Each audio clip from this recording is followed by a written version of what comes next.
Ladies and gentlemen, boys and girls, hustlers, makers, and content creators, welcome to the only live stream on planet Earth dedicated to content creators, mobile content creators. That would be you.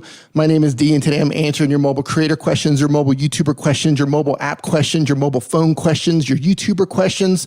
I'll even talk about relationships, if you're down and out, that sort of thing. I'm answering all your questions today. If you do have a question, it is first come, first serve. Check on the pinned comment in the chat right now. It's going to link out to a forum. Drop your question in there, or you can head down to the description. See the same forum down there, and I got a bunch of other great links down in the description as well. For example, today's show is brought to you by TubeBuddy, the #1 browser plugin and growth app for YouTubers. Per usual, I know you already have TubeBuddy, but in case you don't, in case you're just getting started and you're trying to figure out what tools you need as a YouTuber, I've got a link to TubeBuddy down in the description below. And today's show is also brought to you by STREAMYARD. That is what I am live streaming with today. So if you are just getting into live streaming, this doesn't apply to gamers just yet. I mean, some people are gaming with it, but they don't have 60 frames per second just yet. But if you're trying to do talking head live streams, if you want to bring guests onto your show, STREAMYARD, you can use it for free. You can stream up to 20 hours for free per month. So check it out for free. I got a link to that down in the description below as well. So I'm going to jump to the chat. I'm going to see who's here. I see Urban Explorer is here, the man.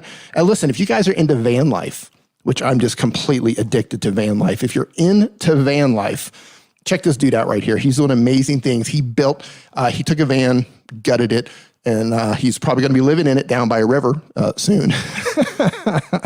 and of course, where are they at? I saw him in here. Alight Motion, ladies and gentlemen, this is the official app, Alight Motion. If you guys, shameless plug, we got to do the shameless plug music. Alight Motion's in the house. Motion graphics, Android, iPhone, iPad, all your tablets, good stuff. Right there, shameless plug. The Nurse Flipper, how you doing? Sweeney Dunstan, how you doing? Billy's Big Top, how you doing? Fully Involved Media Group, how you doing, sir? And of course, Pete Johns, ladies and gentlemen. Here's another channel you need to follow. How did I lose focus? I didn't even do anything.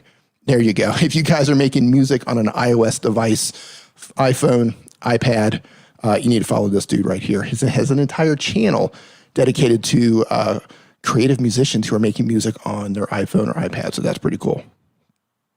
And that's we're just kicking this party off right here. Yeah, I don't have a problem with it, man. I think everybody should legalize it, tax it. I'm all for it. YouTube is drunk again. Yeah. Hey, Taylor White, how you doing? All right, so we have a couple of questions coming into the forum already, and I'm just going to jump right into these because I know the last couple of weeks that I kind of got delayed getting into the questions. They got piled up, and I don't want to do that. I want to make sure I get to everybody's question in this live stream. And by the way, this is first come, first serve. So at one point, I will have to close these off so I can sleep tonight. Pete Johns asking the first question. His question is, are there any best practices that you hear other creators promote that you generally don't agree with? Wow, that's a fantastic question.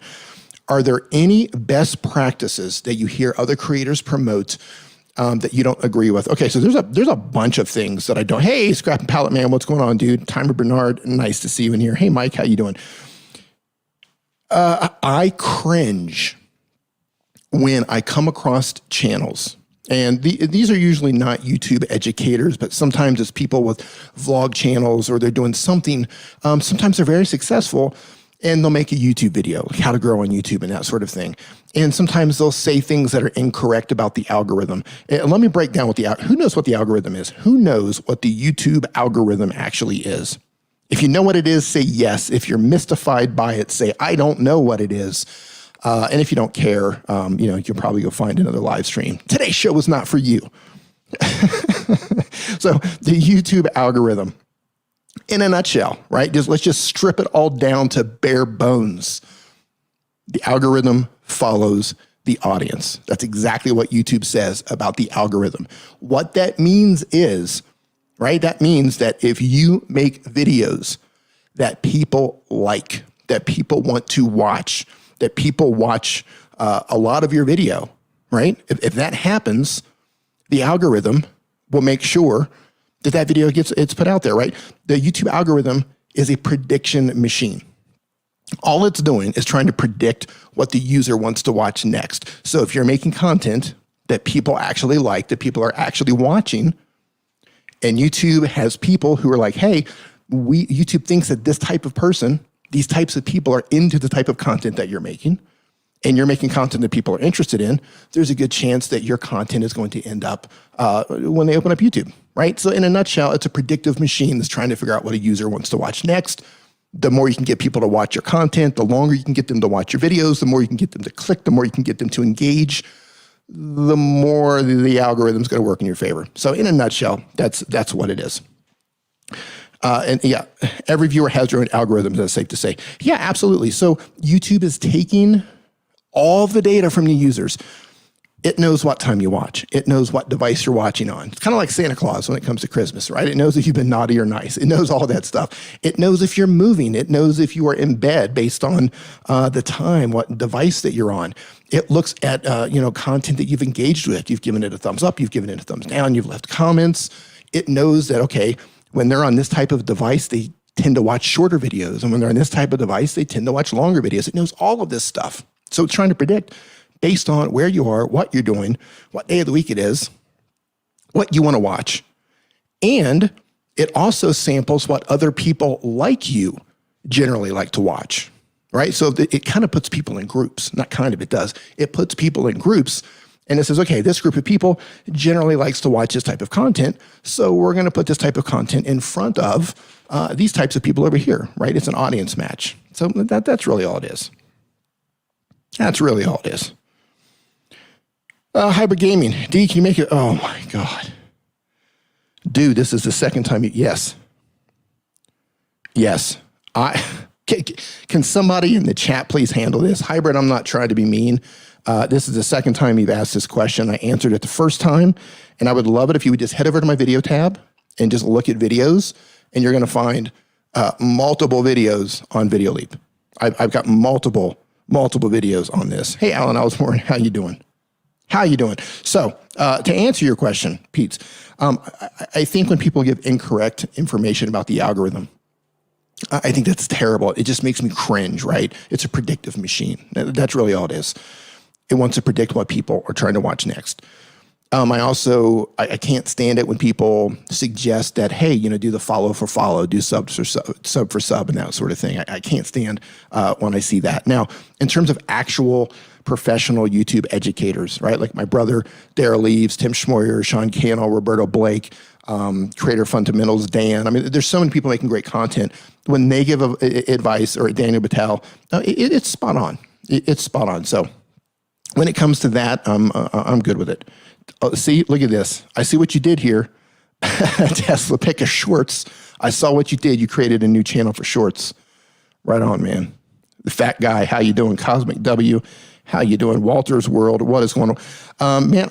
Mark, I hope you heard the answer to my question last time you asked a question. I forget what the question was, but I don't know if you were still around when I answered that or not. It says, hey, D, experimenting with shorts with a couple of friends and overall not really doing much for bringing in subs or views, but fun behind the scenes and small things for fans. I need to hydrate. So the thing with YouTube shorts, you know what? If you're not having luck with it, I would just keep experimenting with different types of content. What works in long form format doesn't necessarily work with short form content. So I would just keep experimenting with different types of things because some people are having lots of success with it. So I think just keep trying, you're trying it. So just keep trying different things. Try to think outside of the box. Look on TikTok. Look and see what travel channels are doing on TikTok. Look at the pacing. Look at how fast and in your face it can be, and test some of that out and see if that works for you. This is something completely different than normal long form content. So, people who like short form, they like short form. People who like long form, they like long form. So, for me, because if you watch TikTok, TikTok editing is fast. It's in your face. It gets right to the point. And I think YouTube Shorts is probably going to do well if you make content like that. But test it and see. Test it and see. And I saw somebody just come in here. I just saw somebody come in here and drop a super chat. BTS Army dropping 20 super chat. So that's a little, thank you so much. The first little funky riff of the day. I don't know what currency is that. Where are you at? Where are you at? Doug Houston YT in the house. How's it going? Farmstead Smith, how you doing? Scully's House of Thrillers, how you doing? Tyler Bernard says, wonder why the Creator Academy says 10K subs for short access. I haven't seen that. Here's what I know about YouTube Shorts. I know that India is officially the only country in the world that has YouTube Shorts. They have an entirely different interface. I actually tried, I didn't do it on my main phone, but I have another phone here. I tried putting my store in India. I tried putting my location in India. I tried everything I could, including using a VPN that said I was in India. I tried to trick 100%. I created a new account, and I'm trying to get YouTube Shorts activated, and they won't activate it on a new channel. So, I know they have the official Shorts there. Now, I also know that iOS users who are using beta version of Shorts, I know they have it. From my understanding, when YouTube Shorts officially rolls out, everybody's going to get it. There's not a 10,000 limit. As far as I haven't heard anything talking about that. And if they have that listed, are you sure that's for Shorts and not Stories? I haven't heard anything about that. Well, buddy, I missed the answer last time. We'll try out some new things. Yes, TikTok editing is fast. Yeah, man. It's a different demographic that's watching those shorts. So I would try to mix it up a little bit, right? You can keep with your long form content on your, like you normally do. But if you're going to do shorts, I would completely mix that up a little bit. Keep it fast. Keep it quick. Heavy Metal Chef, what's going on, dude? Cart Galaxy, how you doing? I saw you on Nimmin Live. Oh, interesting. Shorts is here in Australia. Can view it on, yeah, okay. So they must be beta testing that in Australia. So India is they officially have it. And I know iOS users are beta testing that in specific regions. Yeah, it might be Stories. Okay, man, right on. All right, next question here. Yeah, that was a great question, Pete. That was a really good question. The cringe stuff, it's just when you hear somebody give bad advice, but usually the people who do this for a living, they stay on top of it. You know what I mean? They really do a good job of staying on top of things. If anything, if I had to pick apart, if I really had to nitpick anything here in terms of what people say, I would just say, like, it's easy to make like a 20-minute video talking about all the things that you need to do. But in reality, you have to make videos that people want to watch. Like I know that sounds simple, but that's really what it comes down to. And if you're struggling and people aren't finding you, discoverability is a whole nother conversation. But if you're making videos that people are watching and they're watching a lot of that video, it's just a matter of time. It's just a matter of time. Make content that people want to watch. That's the best way I can sum it up. Next question. Spark FN asks the next question. What are some tips for VFX? It's funny you should ask that because the only person with an app in the chat right now for visual effects would be Alight Motion. So Doug, if you're still in here, say hello to this person. They're looking for how to do effects on their phone with an app. And they have, what do they have here? They have an iPhone. So iOS, yeah, Alight Motion would be my answer to that. The Elliott family of 7 asks the next question. It says, our family channel has a variety of content, but being a family channel, should I focus more on vlogs instead of food reviews, mukbang, and hauls? Okay, so here's what I would say.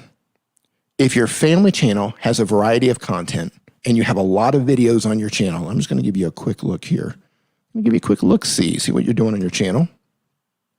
The Elliott channel, you got 4,000, you're pushing on 5,000 subscribers. That's fantastic. You have a ton of videos. Good job. You guys are putting in the work. So here's what I recommend you doing. I recommend that you think long and hard about the direction that you want to take your channel.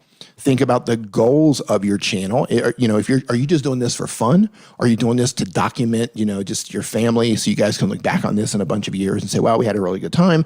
Or are you trying to make money at this, right? You got to know what your channel goals are. I would look at all of your content and say, okay, what type of videos are doing the best? What are people actually responding to the most? And if that's in alignment with the goals that you have as a family, as a YouTube channel, then make more of those videos. But what I don't want you to do is chase views on types of content that aren't really in alignment with what your goals are as a family. So sit down as a family, have a powwow, figure out what your end game is. You know, what's the end game? What are you guys trying to accomplish with your YouTube channel? Then look at all of your content. Look at the content for the last 90 days and say, okay, over the past 90 days, what is overwhelmingly the most popular content? And then if that's in alignment, make more content like that. Dr. Stan, what's going on, sir? Hope you're doing well. Yep, here they are right here. Check us out on the App Store. Boom, there you go. Next question. Oops, next question. And by the way, hybrid gaming, if you're still in here, moderators, if one of you guys can just go grab 1 or 2 or 10 of my Videoleap video links and drop them in the chat, that would help hybrid out a lot. I answered that last time, and I guess hybrid dipped after I answered it. Frontier Survival asks the next question. I'm almost halfway to 1,000 subs. What would be the best way to gain the watch hours? I already have started streaming and it helps. Okay, well, if you're live streaming, look, watch time, hands down, the best way to pile on watch time. So you've already started live streaming. You've noticed that it helps. So if you're trying to accelerate watch time, live stream more and more and more and more, and that's going to accumulate watch time. That's really the fastest way to do it. And the more people you can get in, hype it up, man. Hype it up on Facebook, hype it up on Twitter. Let people know you're going to be live streaming. Tell people about it. And then get them in there and stream. Do your thing. And by the way, I want to say this. I understand what you're doing. You're trying to hit monetization, right? 1,000 subscribers, 4,000 hours of watch time. And it is cool when you can live stream and you can get super chats and that sort of thing. But I do want to say that don't wait to hit YouTube partner program to actually try to make money with your channel. Nothing is stopping you from getting into affiliate marketing today. Nothing is stopping you from putting together a merch store on Spreadshirt or Teespring and trying to sell your own merch or your own products. Nothing is stopping you from doing that today. So if you're like, hey, I'm just trying to get my 1,000 hours or my 4,000 hours, 1,000 subs so I can, roll in cash. I mean, super chats are cool, but don't wait on that. Don't wait. Next question. iWolfie A. What is the best recording software you have used for mobile? The best recording? Are you talking about audio recording or video recording? Clarify that for me, then I can give you a better answer because I could go down 1 or 2 of different rabbit holes there. Let's see what's going on. All right, next question. Official Gold Digger. Name of the day right there. Name of the day, Official Gold Digger. Question is, what is the easiest way to add a guest to OBS? Okay, so if you're using OBS, the fastest way to add a guest would probably be, I would use Skype. So you can get a plugin. Does Skype have a, it's been a while. I think we either use the plugin for Skype or you use Skype and you can capture screen. Oh man, it might be a plugin. So go to Google and look into how to add someone on Skype into OBS because that's probably the easiest way to do it. I don't remember the exact way. It's been about a year since I've messed with it, but it had something to do with NDI, which is a plugin in Skype. And I think Skype has its own system there for OBS. So you're going to have to Google that. It has something to do with Skype and NDI. It's been about a year since I've maybe a year and a half since I've looked into OBS to do that. But it can be done. It has something to do with Skype. Next question, Matt Hayes. How you doing, sir? I've been asked to be part of another YouTube channel. I've been asked to be part of another YouTube channel in my niche, mainly to manage it. I've gained a small bit of exposure after collabing with them once. Is it a good idea to help another channel in my niche grow? That's entirely up to you. I'm going to look at your channel real quick. I don't remember exactly. I think you're doing some sort of football, but yeah, you are. Okay. By the way, your thumbnails are looking good, man. It's entirely up to you, right? If they're just trying to bring you on as a manager, maybe you're growing faster than they are, and maybe this is their, if they're a much bigger channel than yours, yeah, I mean, build that relationship. If they just want you to manage their channel entirely, I don't know.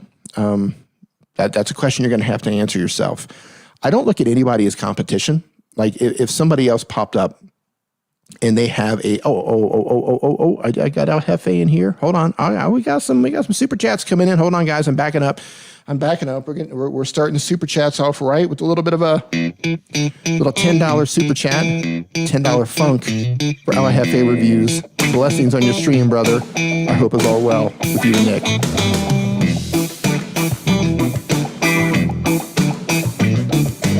Super chat.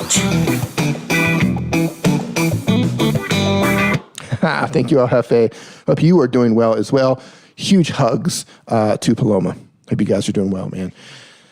Man, California, you guys, crazy going on in California right now. I think I got another super chat. Hold on. Where did the other super chat go? Where did it go? Hold on. I'm losing track of the chat. Heavy Metal Chef dropping a 5. Super chat. Got a $5 funk for you.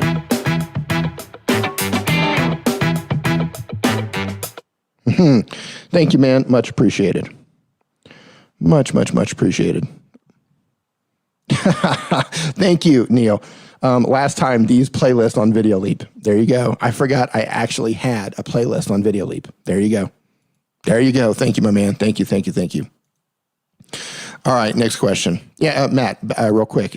It's your call, man. Like, I don't look at people as competition, but at the same time, I'm not going to not work on my channel to help somebody else's channel that's doing the same thing. Just think of it like this. Every minute that you are working on somebody else's channel, you could be working on your channel. So you're going to have to really think about what your long-term goals are. What's the end game there? What's the goal of trying to help that channel? Just because that may be larger, that doesn't mean you should, necessarily work with them. So you're going to have to figure out, where your time is better spent. Next question is fully involved media group. To piggyback on Pete John's question, do you think there's any best practices that will change or not be relevant in 2021 with all the changes to YouTube? Thanks for pushing us to start YouTube Shorts. Hey, man, I'm glad you guys are on it. Listen, I want to urge every single person in here, if you are not doing short form content somewhere, I urge you to start now. Look, I know a lot of you don't like TikTok. I know if you're in India, you hate TikTok because of all the propaganda that's come on it. I know in the US, they had tons of negative propaganda as well. But I'm telling you right now, I don't care if it's YouTube or if it's Instagram Reels or if it's Likey or Dub Smash, Byte, TikTok, whatever. You need to be making short form content somewhere because short form content is here to stay. I'm going to answer a lot of questions tonight in this live stream, but if you take away anything from what I'm going to say tonight, it's to make short form content somewhere. Forget about the propaganda that the media pushed to you, that your government has pushed you to tell you that one app is bad or whatever. Pick a platform, even if it's YouTube Shorts. Make short form content, or you're going to miss out on an opportunity. Trust me here. Trust me here. Yep. My shorts are not getting views. Okay, change up what you're making. If you're making shorts and nobody's, right, it's an algorithm. If you're making shorts and you're not getting views, it's because you're making shorts that people are not interested in. Change it up, mix it up. Look at the shorts that are gaining traction. Look at their editing, look at their pacing, look at how they're putting their titles together. Look at all of it and mix it up, right? If you're not getting a response, it's on you. So you got to keep mixing it up a little bit. D-Name got me hooked on TikTok. Yeah, man, and you're growing over there. You're absolutely growing over there. Right here, too, you're missing out on an opportunity of short-form content. It can work with all niches. Yep, absolutely. It's great for advertising your channel. Yep. All right, next question here. Back to Andrew. Best practices that'll change. Okay, here's what's going to happen in 2021 for YouTube. 2021 in YouTube, it's going to be the year of short form content. We are going, like it or not, we are going to see channels explode on the platform making short form content. When I say short form content, I mean 1 minute or less videos, right? That's what I mean by short form content. We are going to see channels come out of nowhere. We are going to see new YouTube superstars explode out of nowhere. As soon as they officially roll out YouTube Shorts, it's on. And we're going to see new people. We're going to see new superstars. We're going to see people you didn't know exist climb to the top and explode with 1 million plus subscribers. So this 2021 is going to be the year of shorts. Love it or hate it, you know, you can be part of it. You can ride the wave, or you can let the wave, you know, crush you and push you down on the bottom. That's entirely up to you. So shorts, number one. Number two, YouTube is going to keep pushing weight for viewer satisfaction. The more satisfaction, or the more satisfied a viewer is going to be when they're on your channel after they've watched your content, that's going to end up being weighted as well. So viewer satisfaction and shorts. And this guy right here, look at this. Guys, look, if you guys are you just want to see the most insane, incredible photography, this dude right here. I mean, I'm in awe when I look at his stuff. Okay, small question. I haven't seen anyone else make videos of this, but what kind of thing would be a returning subscriber trailer? Okay, so you're talking about inside of the YouTube customization area. Okay, so here's what I recommend for putting in, you know what, let me show you guys real quick. Let me pull this up so that everybody can see what I'm talking about here. And Nails, I'm pretty sure this is what you're talking about. So inside of YouTube Studio, inside of customization, let me share my screen. Give me 1 second. Very interested in shorts. Yeah, man, you guys need to get on that too. Get on that too. All right, hold on. Let me turn this off and let me share my screen real quick. Channel customization. All right, let me go up. Where's it at? Here we go. So inside of channel customization, and by the way, if you're doing everything on your phone, use the Chrome browser, put the browser in desktop mode, pinch and zoom, go into YouTube Studio, and you can get to here by getting to channel monetization. So you're talking about these areas here. So let's talk about these for a second. There's two things that YouTube gives us. They give us one thing that says, here's a channel trailer for people who have not subscribed. Okay, if you want to grow your channel, go into your analytics, find the videos that are bringing you the most subscribers, and put this here as your trailer. They say channel trailer, but it can be a video, right? You don't have to put actual trailer. Find the video that brings you the most subscribers. I need to hydrate. You know, it's crazy. Like I go all day, talk to my girlfriend, talk to myself. Voice is fine. Two minutes after going live, my voice is shot. Go into your videos and look at the analytics, find the videos that have driven the most subscribers. Put that here as your channel trailer for people who have not subscribed, right? That video, whichever that video is a tried and true video for converting non-subscribers to subscribers. So that's what you do there. Now, for a featured video for returning subscribers, now, this one is entirely up to you, and it comes down to channel goals. So Neil, in your situation, let's say, because I know you're doing like blacklight or glow in the dark black, excuse me if I mess that up, you're doing like blacklight paintings, right? So what I would do, if you want, let's just hypothetical here, if you want to drive more people to purchase your artwork, then I would make a specific video showcasing that artwork, right? And let them know that there's links in the description, maybe even put a discount code in there, put links in the description. All that video is a money-making video where you talk about the artwork, you showcase the artwork, and you drive people down into the description where they can click on a link and go get your artwork, and then put that in there for returning subscribers. Now, for anyone else here, this can be anything. This can be a video that makes you the most money through affiliate sales. Maybe you have an ebook or maybe a course you want to draw attention to. Put that video there, right? That draws attention to whatever it is that you're trying to build up. Alternatively, you could put a video there that drives the most watch time, or a video there that brings in the most views, whatever you want. So that's how I'd approach that. Be very strategic about what you're putting in this area, because you can use it to your advantage to grow your channel faster. You could drive people to specific videos that are going to help you make your needs, or help you, whatever your goals are. So if your goal is to make more money and you have a specific video that just crushes with affiliate sales or sells your artwork, whatever it is that you do, sells your merch, put that right there for returning videos. I hope that answers your question, my man. Hope that answers your question. Says that's a really good idea. I always thought I would put a custom video and not something uploaded like that. Yeah, I mean, hey, Ron's Trains and Things. How you doing, man? Hope you're doing well.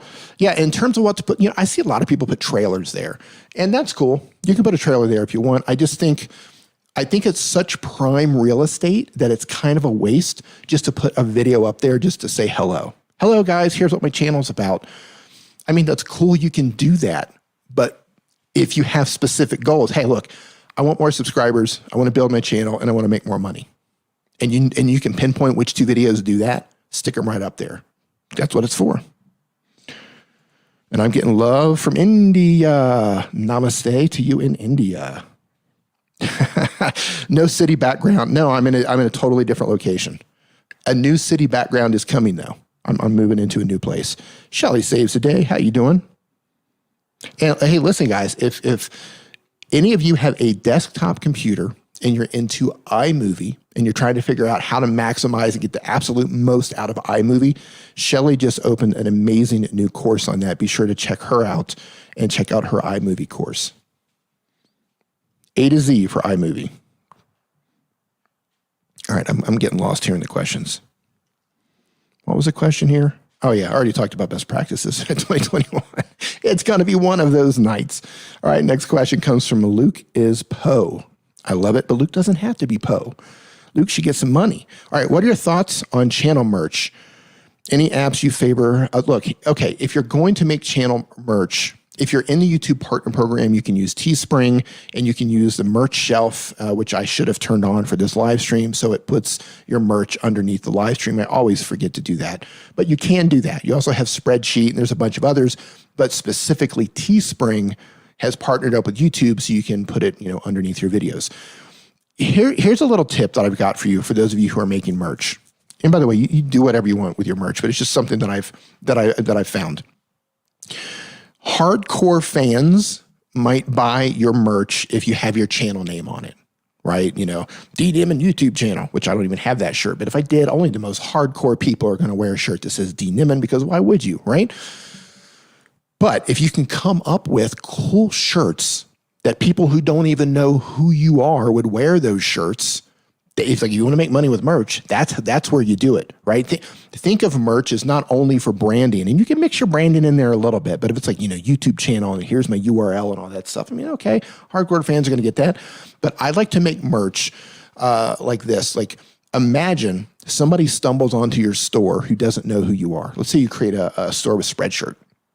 And Spreadshirt, somebody stumbles into your store in Spreadshirt. They have no idea who you are. They don't know anything about your YouTube channel. And you've got a bunch of shirts that just look really cool. Shirts that they would just wear because they look dope.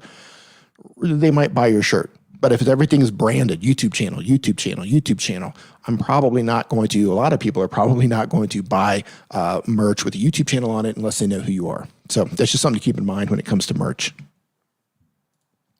Dee's TikTok page is pretty dope. Thanks, man. I'm just trying some different stuff over there, seeing what works. That's the cool thing about TikTok and short form content. It's just like, you never know what's going to work. Like, sometimes you say, oh, this is going to be a banger. Like, I put my Facebook dark mode clip up there, and I just thought, oh, this is just going to smash, right? Facebook dark mode. It's going to just destroy. Pfft, it's hardly done anything. So, it is what it is, right? All right. Hey, Apps at Rule, what's going on, my dude? Hope you're doing well. And by the way, when it comes to merch, you don't have to wait to go be into the partner program in order to make it. You can go to Teespring, you can go to Redbubble, you can go to Spreadshirt right now, create your account, and then drop that link in your video description and just let people know what's down there. You do not have to wait to be monetized. Next question, Cart Galaxy. Why do the new Xbox and PlayStation systems always come out at the same time? That's a great question. All right, I need some honest feedback from you guys. I need some honest feedback here. For those of you who are on Twitter, you're on YouTube, you're seeing all the social media posts, you're seeing all the stuff that happens. Hey, Pixelpia, how you doing? D has the Google mod team in here. How many of you get completely turned off when a new product comes out? Look, I have tons of people, tons of friends who have great tech channels, but man, like, when I open up Twitter and it's just every single post is just like, oh my God, the new whatever just came out. And it's just like every single post is just the new whatever. And you open up YouTube and everything is just like the newest thing. It's like everybody just runs to that new thing. And I'm just like, holy cow, man. Do you guys ever get burned out on that? I get completely burned out on that. where you just open it up and it's like, come on, guys. And everything is just like the best thing ever, right? And then the next one comes out and it's the best thing ever. And then the next one comes out and it's the best thing ever. I just get burned out there. Yeah, it's weird. Don't get me wrong. I'm not hating. I'm just saying from a viewer's perspective. And I understand there's things like embargoes. Sometimes they send products out and, like a new gimbal comes out. Like you guys know when a new gimbal comes out because you open up YouTube and there's like 100 videos of the new gimbal at the same time get released. And I get that. But yeah, I agree with Doug. They should stagger the embargo because here's what happens. Now, I don't know what you guys do, but when I open it up and I've got the new gimbal just released and it's just like 1,000 videos, I'm not watching them. I'm just like, you know what? I'm gonna because and it's always the same thing. Oh, here's a channel with over 1 million subscribers. Here's a channel with over 1 million subscribers. Here's a channel with over 1 million. Like they just dominate. And I don't have a lot of trust in those bigger channels because everything is the best. So I like to wait until some of the smaller channels get a hold of it because I trust the smaller channels more because I know that they don't value those relationships. If Apple sends something out, everything is the best thing with Apple because they got to keep that relationship going. But I look at smaller channels to get the feedback. For gear. I don't know why he just went down that rabbit hole, but yeah. Just let us know. It's just a little weird. In photography, almost all the channels upload a camera or lens review on the same day, same time, covers up my entire feed, so I unsubscribe. Yeah, exactly. I don't know, man. It just seems weird. It is perfectly orchestrated marketing, right? At that, it doesn't feel like a YouTube video at that point. It doesn't feel like a review. It just feels like an advertisement. So I open up YouTube and there's like, 100 videos or whatever, 50 videos of advertisements for this product, right? They're not really reviews. Every now and then you get somebody who gives you the real talk on stuff, but mostly it's just like advertisements. Exhausted with the new week of the Max. Yeah. Yep. I feel you, man. Okay, next question. Hold on here. Next question. Where am I going? I just want to make sure I didn't miss any super chats. Scrolling back through here. Perfect. I got no love today. All right, next question. Next question is, like a bully homestead. By the way, if you haven't connected with Farmstead Homestead yet, get on it. Question is, I'm 3 months into YouTube. Welcome to YouTube. 230 subscribers, 50 videos. Is that an average growth rate? Also, how would you suggest getting more views and longer watch time? Okay, so let's go backwards here. Watch time, I would go live. I would start live streaming with your community. You got 230 subs. If you can get 10 people to show up in your live stream or even 5 people to show up in your live stream, and you can just consistently just go live and go live and go live, you're going to pile on the watch time. I guess you're trying to meet YouTube's monetization levels there. Like I said before, don't wait on that in order to try to make money with your channel. Make merch, get into affiliate marketing and that sort of thing if you want to start making money. In terms of a growth rate, you have to understand that every single person on the platform we're all in our own lane. I can't, literally, there's no math here. There's no math here at all.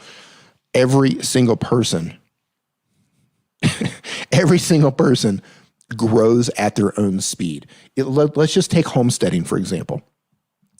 I could grab 10 homestead channels and start you all at the exact same time, the exact same day, and say go, and then check back in 6 months, and you're all going to be in different.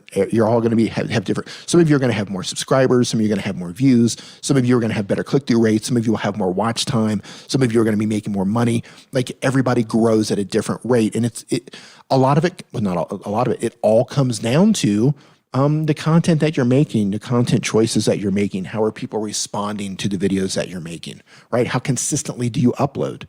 That's another thing, right? How often do you upload?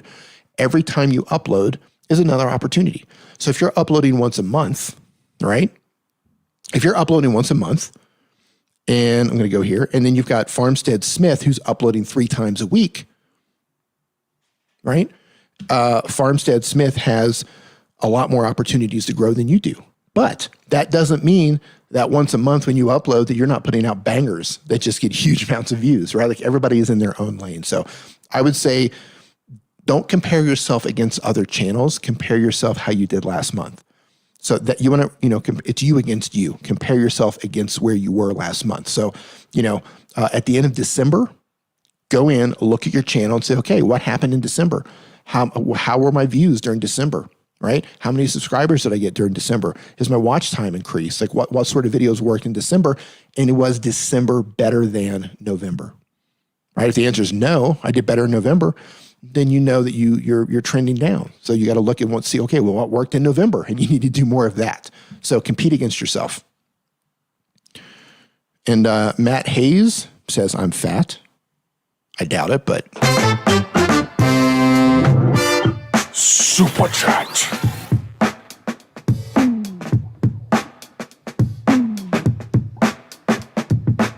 Thank you for the super chat. Much appreciated.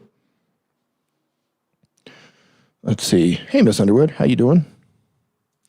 Yeah, optimize for search. That helps growth. Yeah, so if you are just getting started to YouTube, if you're getting started on YouTube, one of the best search or one of the best traffic sources, if you're not ending up in browse, right? Browse is probably the fastest way to grow. But if that's not happening for you, make videos targeting search traffic. And by that, you need to make videos that people are searching for. So make sure your titles, Farmstead Smith is a great example of that, Yes, I mean you. Oh, I'm sorry. What did I say? Farmstead Homestead is what you said. I don't know what I said. I can't keep all you homesteaders straight. There's too many homesteaders in here. For example, if you just say like, hey, I'm going to hang out with the chickens. Okay, that's great. That's not really, search worthy. But if you made a video, how to build a chicken coop, that's search worthy. And there's going to be tons of people that are looking for how to build a chicken coop, right? So if you make videos like that, you're going to pull in search traffic because those are the things that people search for. So go to Google, go to the YouTube search bar, start typing, we're just going to do it. We're just going to do it right now because that's what's up. We're going to share my screen and we're going to go right here. So let's just say how to build look at that right at the top, how to build a chicken coop. Chicken coop, right? How to build a chicken coop, how to build a chicken coop. Spelled differently, but by the way, this matters, right? Make one like this, make one like that, because people are searching for that. I've misspelled it before, right? People spell it two different ways. So make sure you cover both of those. How to build a small chicken coop, how to build a simple chicken coop. These are all video ideas. People are searching for these things. Sweeney Dunstan, how to build a chicken coop in Minecraft, right? How to build a chicken coop out of pallets, how to build a chicken coop cheap, how to build a chicken pen, how to build a chicken coop for laying eggs. Like people are searching for this, and this is all, this will bring search traffic for you. So that's what I highly recommend for anyone who's just getting started. Like, hey, nobody's finding me. Make videos that people are searching for. Use the search, the suggested feature here to figure out what people are actually searching for. And I think Pixelpia got my 2 lights today. All right, got the bendable and the color changing. Love them. Hey man, I'm glad that worked out for you. We're gonna drop a little $5. What do we got here? What do we got? Super Chat.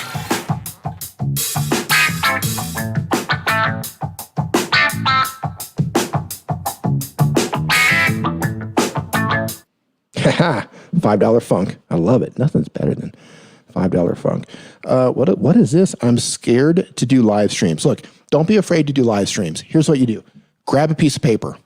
Write some notes on that piece of paper. Pick up 5 things that you want to talk about. Like, I want to talk about these 5 things today. Go live. Pace yourself. Don't talk too quickly and talk about those 5 things. Maybe people are going to show up. Maybe people are not going to show up. If they do show up, that's great. Talk about those 5 things, interact with them, answer their questions. You don't have to go live for an hour. Go live for 15 minutes. And believe me, as soon as you do it the first time, you're going to be like, why didn't I start doing that sooner? I'm curious, for everyone in here who has started live streaming, don't you wish you would have started sooner? Type in yes if you wish you would have started live streaming sooner. Niche topics, big channels don't cover. No, yeah, absolutely.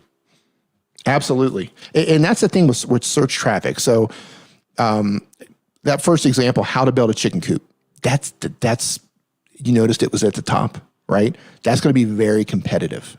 So instead of how to build a chicken coop, how to build a chicken coop with pallets, right? There's going to be fewer channels are making videos about how to build a chicken coop with pallets, how to build a cheap chicken coop with pallets, how to build a fast chicken coop with pallets, right? Think of it that way. That way you're not competing with enormous channels. All right, scrolling through here. I started streaming pretty soon, right after my channel, because it's very popular in my niche. There you go. Yes, 100% practice by streaming to private unlisted can first help. Absolutely. Let us know if you have any issues or ask D to do some videos. Hint, hint, wink, wink. Yes, I just need to make videos in general. I mean, I've been slacking. Yes, look at that. Yes, hey, what's going on? The goat is here. Simon Says Farms. Look, you got homesteaders and farmers in here. You guys should really just like get together and just pick each other's brains. That just sounds weird. Right? That almost sounds like I need to like, what do we got?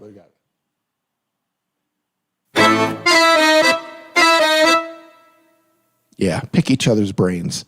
Just, figure out what you got, see what's working with other channels, right? There's no competition here.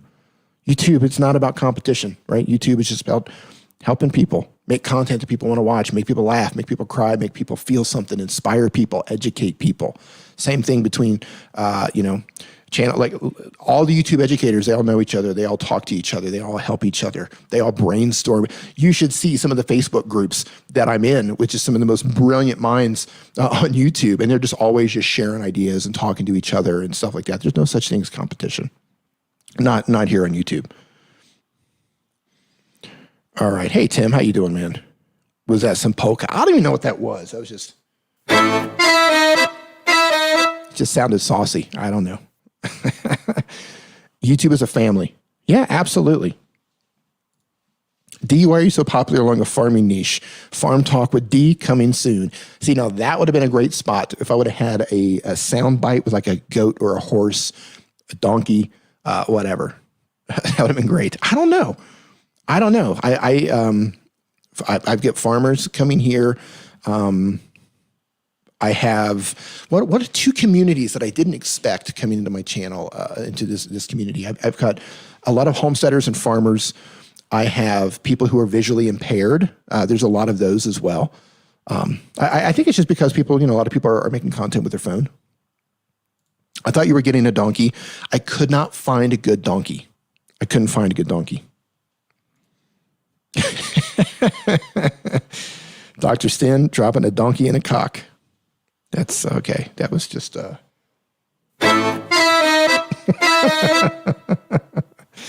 oh man. Yeah, it's gonna be one of those nights. All right, next question. Geodude Gorgonzola. There is no video in the overlays of my Power Director. There's no video. Okay, first question is, where did you download Power Director?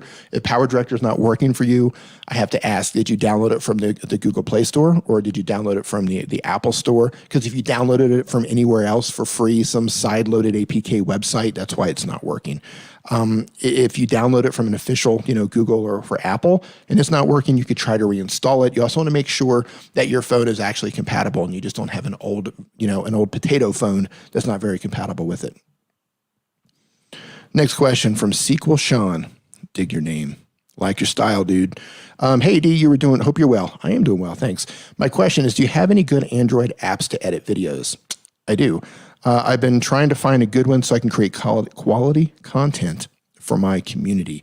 Okay, so I do have a couple of videos where I mention my top apps for video editing. I've got some on Android. I've got some on iOS. But since you're on Android, I'll just throw a couple of them out there right here. Check out KineMaster. Check out Power Director. Check out Alight Motion in here right now. Check out Vlogit. Check out Filmora Go. If you want something free, check out VN or VLLO. Those would probably be my top picks for Android users. Yes, the filler on the roof. Wow, I didn't say it. He did it, man. He's putting the emojis in there. Bees and donkeys. That's right. That's how we roll.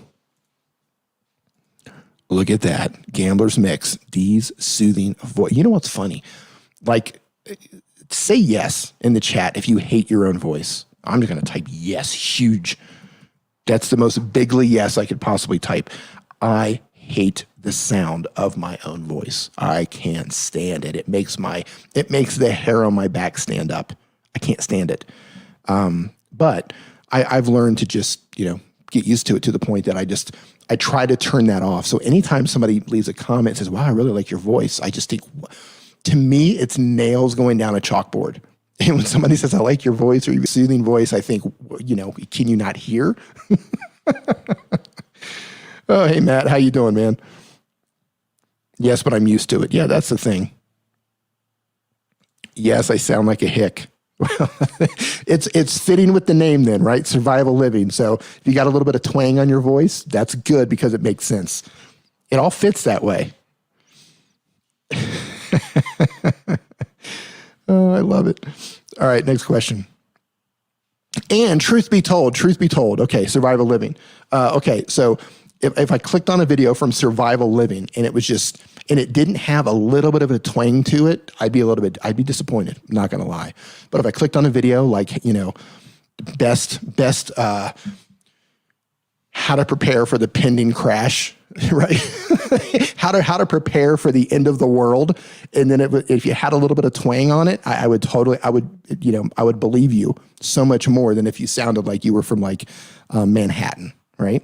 If you sounded like you were from Louisiana or Texas, I would so much more believe you than if you sounded like you were from downtown Chicago or from Manhattan or something like that.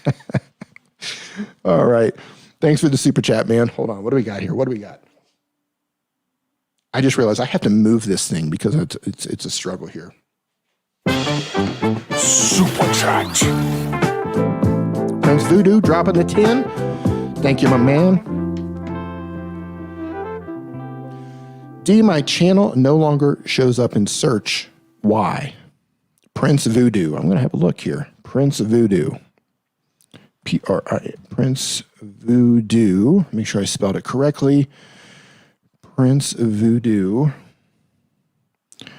Respect. Okay. Nope. I don't know, man. I'll tell you what. I can't find you here. Even if I search by channels. And I don't know how old your channel is. Hold on, view by channel. Prince Voodoo.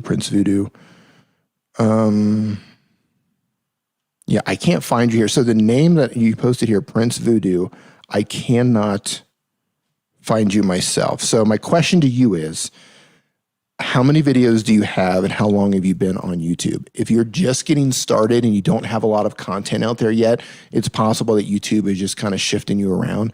The more content that you do have, right? The more content that you have, you'll eventually pop up in search. But I will say this, if you're getting started, and a lot of people panic, they're like, I've got my channel and nobody can find my name, people aren't searching for your name, right? If you're just getting started and you don't have a community yet, people don't know who you are yet, people are not searching for your name, so I wouldn't worry about it.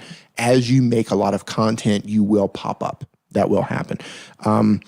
Moderators, if you can help keep an eye out for Prince Voodoo's reply about how long they've been on YouTube and how many videos they have, I'll keep an eye on that so I can give more information on that. You could have messed up too. I don't know. Like maybe are you making content that's getting restricted because of the language that you're using? Are you talking about firearms? Are you talking about things that YouTube doesn't like? All right, there's a couple of things here, so I need some more information. I'll keep an eye out for that in the chat. Let's see. Next question. Tara Plays Shorts. See, another channel for shorts. I love it. I use shorts for views, but in the past month, my views are so low. What could I do to trigger the algorithm to make my shorts to many people? Triggering the algorithm, all that really means is making videos that people want to watch, right? So what are you? Are you a gaming channel? You're a gaming channel. So study all the gaming channels that are doing well. Look at the topics that are hot right now. Make shorts about those. Make sure your titles are on point, right? Make sure everything is on point. People aren't responding to your shorts. They're just not digging it. I mean, there's no other way around it. So if you want to trigger the algorithm with a short, it has to be a short that gets people fired up, that gets their attention. Excuse me, I need to hydrate. Right? Fires them up, entertain them, educate them, inspire them, make them laugh. Could be your editing, could be your hook. Don't think that because it's short form content that you don't need a hook.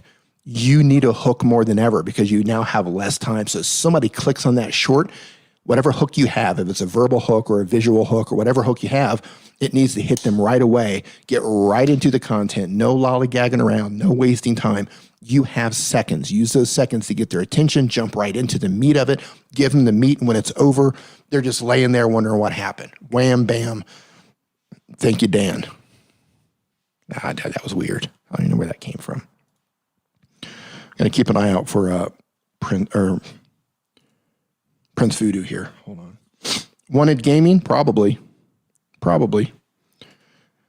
Hello, are you Nick Nimmons' brother?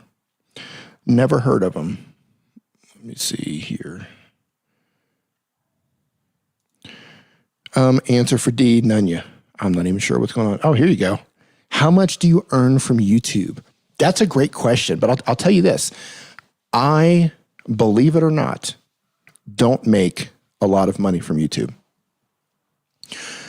My CPM for ad revenue actually isn't that high because of the type of content that I make and the countries that are watching my videos. So if you're making content, hey man, have a good one. Lunchtime in Korea. I see you on the Twitters. If you're making content that has a lot of viewership in English-speaking countries like Canada, United States, Australia, and that sort of thing, you're going to have a much higher CPM. Or if you're making content, let's say you're doing financial advice or business advice, and there's Paul Peck Drywall in here. I'm going to guess because he's doing construction, he's probably doing pretty well with CPM too because different types of companies can advertise. But for my type of content, I don't make a lot of money in ads. Right? I mean, I'm not complaining, but I don't make a ton of money in ads. My money comes from sponsorships, right? Comes from channel sponsorships, be it my live streams, sponsored videos, channel sponsorships, affiliate marketing. That's, I do very well doing that. But YouTube specific, of course, you guys give me super chats, but in terms of ad revenue, yeah, I think my best month ever for YouTube ad revenue was like $1,700, right? Best month ever. But if you take the same amount of views and you compare it against somebody who has a different type of content that's primarily like in the US or Australia or Canada for their viewing audience, I've seen people making $20, $30, $40 CPM instead of like an $8 or $9 CPM. So, but when it comes to like channel sponsorships and stuff like that, yeah, man, that can pile on fast. That goes up into the thousands really fast. Really, really fast. Paul Peck Drywall Tube. Big Paul. Yep, there you go. Billy's Big Top. I guess we got a little...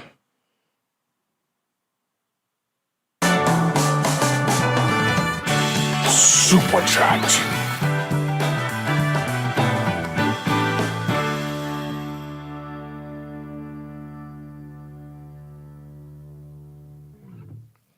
Thank you, Billy's Big Top, for the super chat. Much appreciated. I've considered making I've seen people do like how much money I make on YouTube video. I hate to do, I'm not one to flex. I'm very private about stuff, but I see people who make those videos just for being transparent. They just want to be transparent. Like, hey, if you're wanting to do this for a living, this is what I make. I make X amount of dollars for this. My sponsorships are this. My super chats are this. My digital products are this much money, that sort of thing. Would you guys be interested in seeing something like that on my channel? That doesn't really fit with what I do. I've considered doing that, but I also, I don't know, it just feels kind of weird. Like it's kind of like a weird flex sort of thing. But if enough people were actually interested in that, I might consider making that video. That was some fine funk. Hadn't heard that one before. Yeah, I added a couple more. So right before I went live, I used my iPad. I put in Boss Jock, and I added just a couple in here. I'm going to fill this up. I'm going to fill this up with funk. I'm going to fill it with funk all the way up. All the way up to the top. From a learning perspective, I think it's a good video. Yeah, that's kind of the way I was thinking about it. Like, and again, it's just, I don't want to come on, I hate that weird flex thing, but it's like, from a learning perspective, so people have an understanding of what to expect. If you're just getting started, you're trying to build momentum, you're like, hey, I want to make a living at YouTube, and you're making content similar to mine, I think it's a good conversation to have, just to let you know where the opportunities are and where opportunities are not, and where you can actually make more money. Like in terms of revenue, of all the ways I make money off of YouTube, ad revenue is at the very bottom. At the very bottom. I mean, I've even been paid as a consultant before for an app developer. So, there's all sorts of opportunities that YouTube can bring.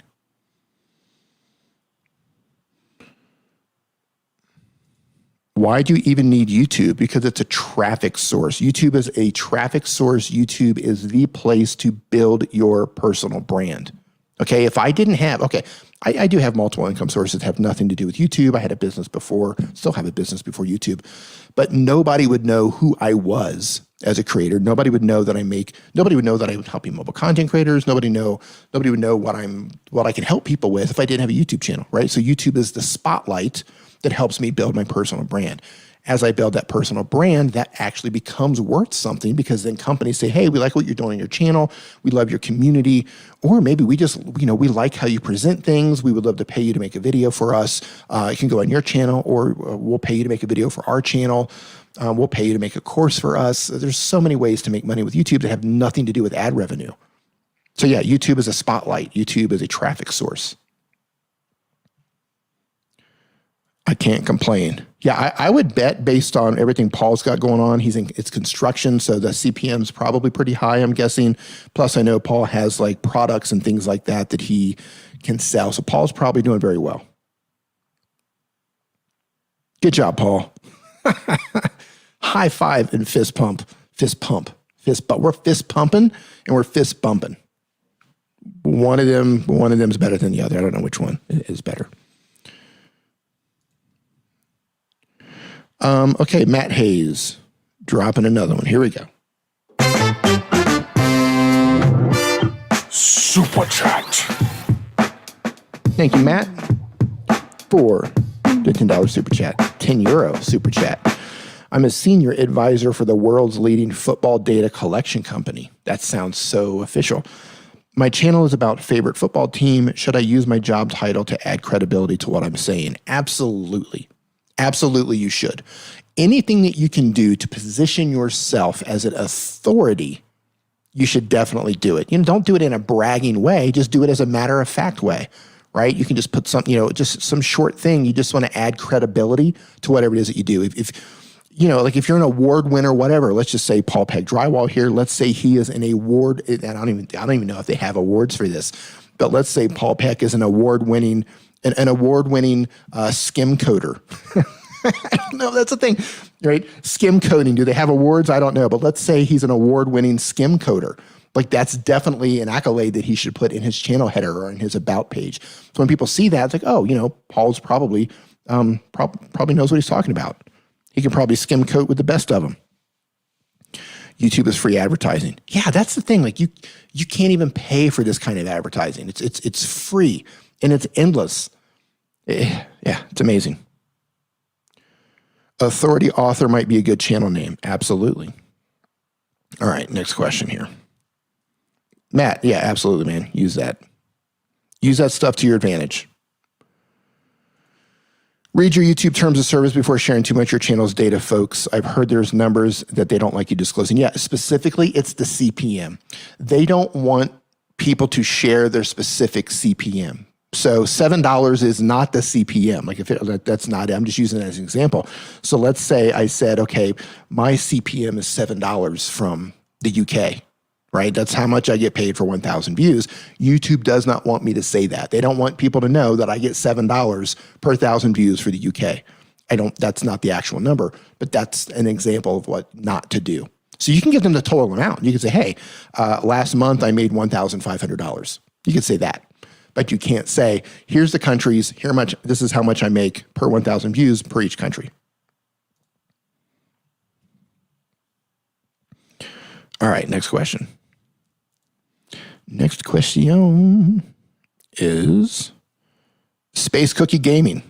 Hey, before I answer this question, I want to let you guys know that I have started finally streaming on Twitch. There's my Twitch handle right here. And I've started doing channel reviews over on Twitch. So if you want your YouTube channel to get a review, I've been doing channel reviews over on Twitch. It is 18 plus only. That means it's pants optional.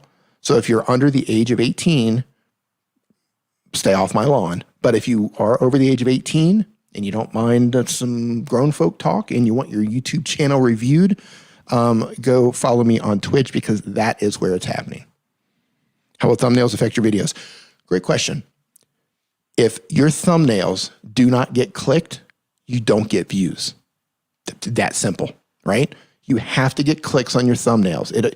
You get clicks before you get views. It's that simple. So if you have bad thumbnails, nobody watches your videos. If you have a good thumbnail, tons of clicks on it, more people are going to view your video. Oh, that's a great idea. You should start doing giveaways. How about a phone? Would you like a phone? That means it's pants optional. That's right. All right. Yeah. So yeah, I'm going to drop it into the chat one more time. And I'm going to start doing I'm not going to do channel reviews here. I'm going to do them over on Twitch. On the Twitch.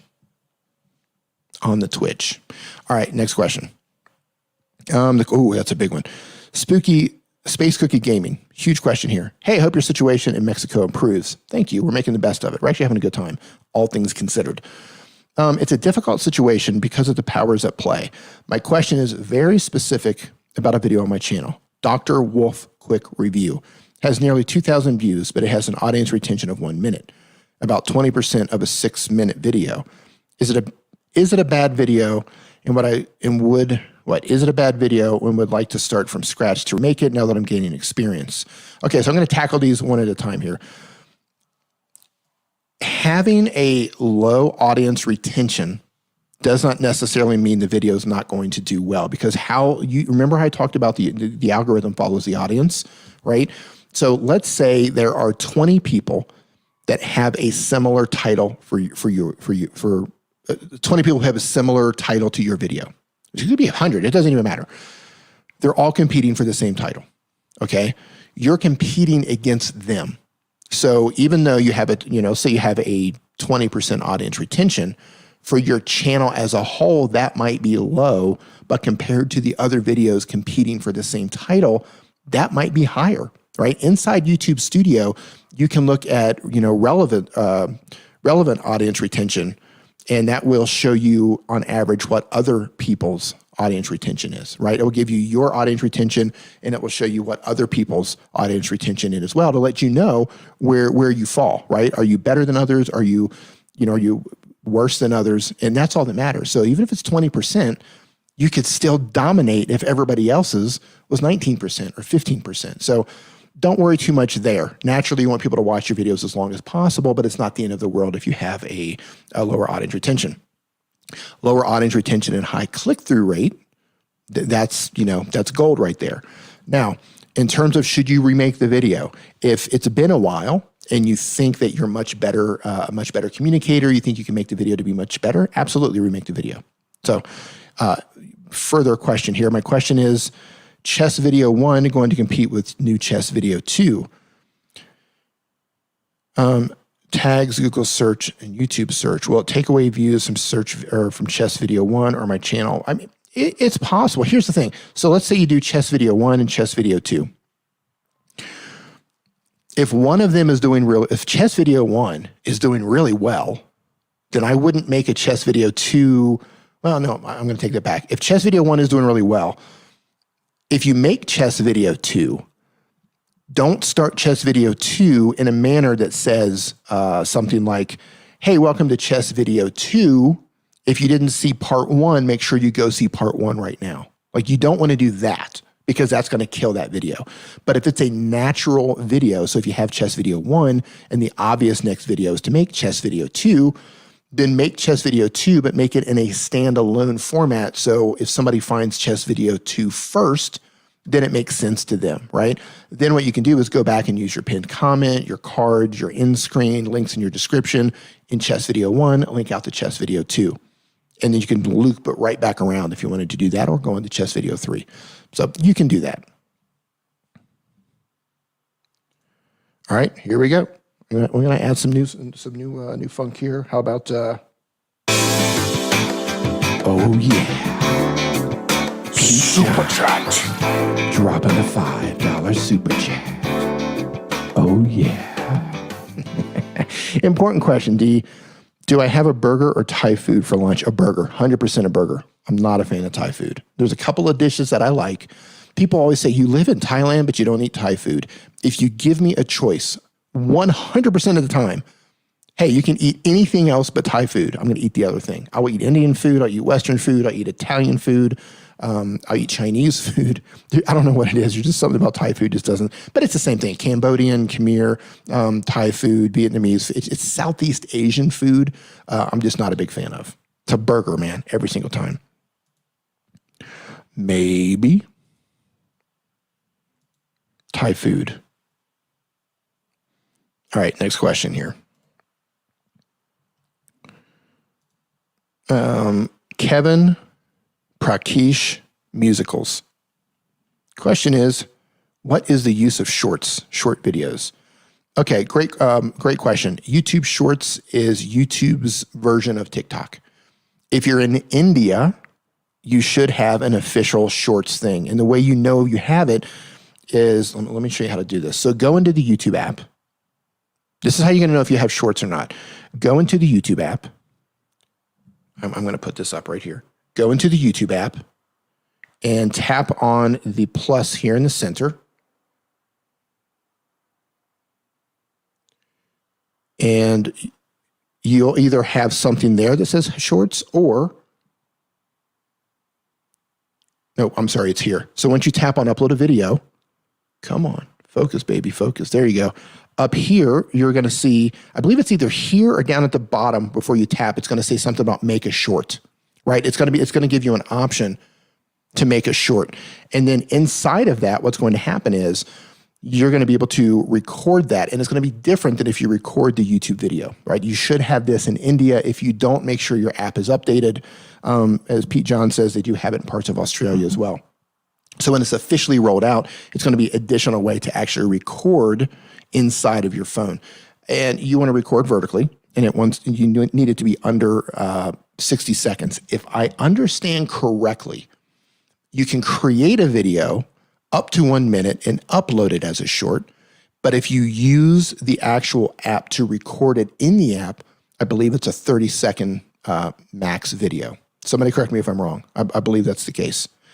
And if you don't have the app yet, you make a 60-second video or less and just put hashtag shorts, upload it to YouTube. And then when YouTube rolls out shorts to everybody else, it's supposedly going to take those shorts and put it into its own shelf, just like you see for stories.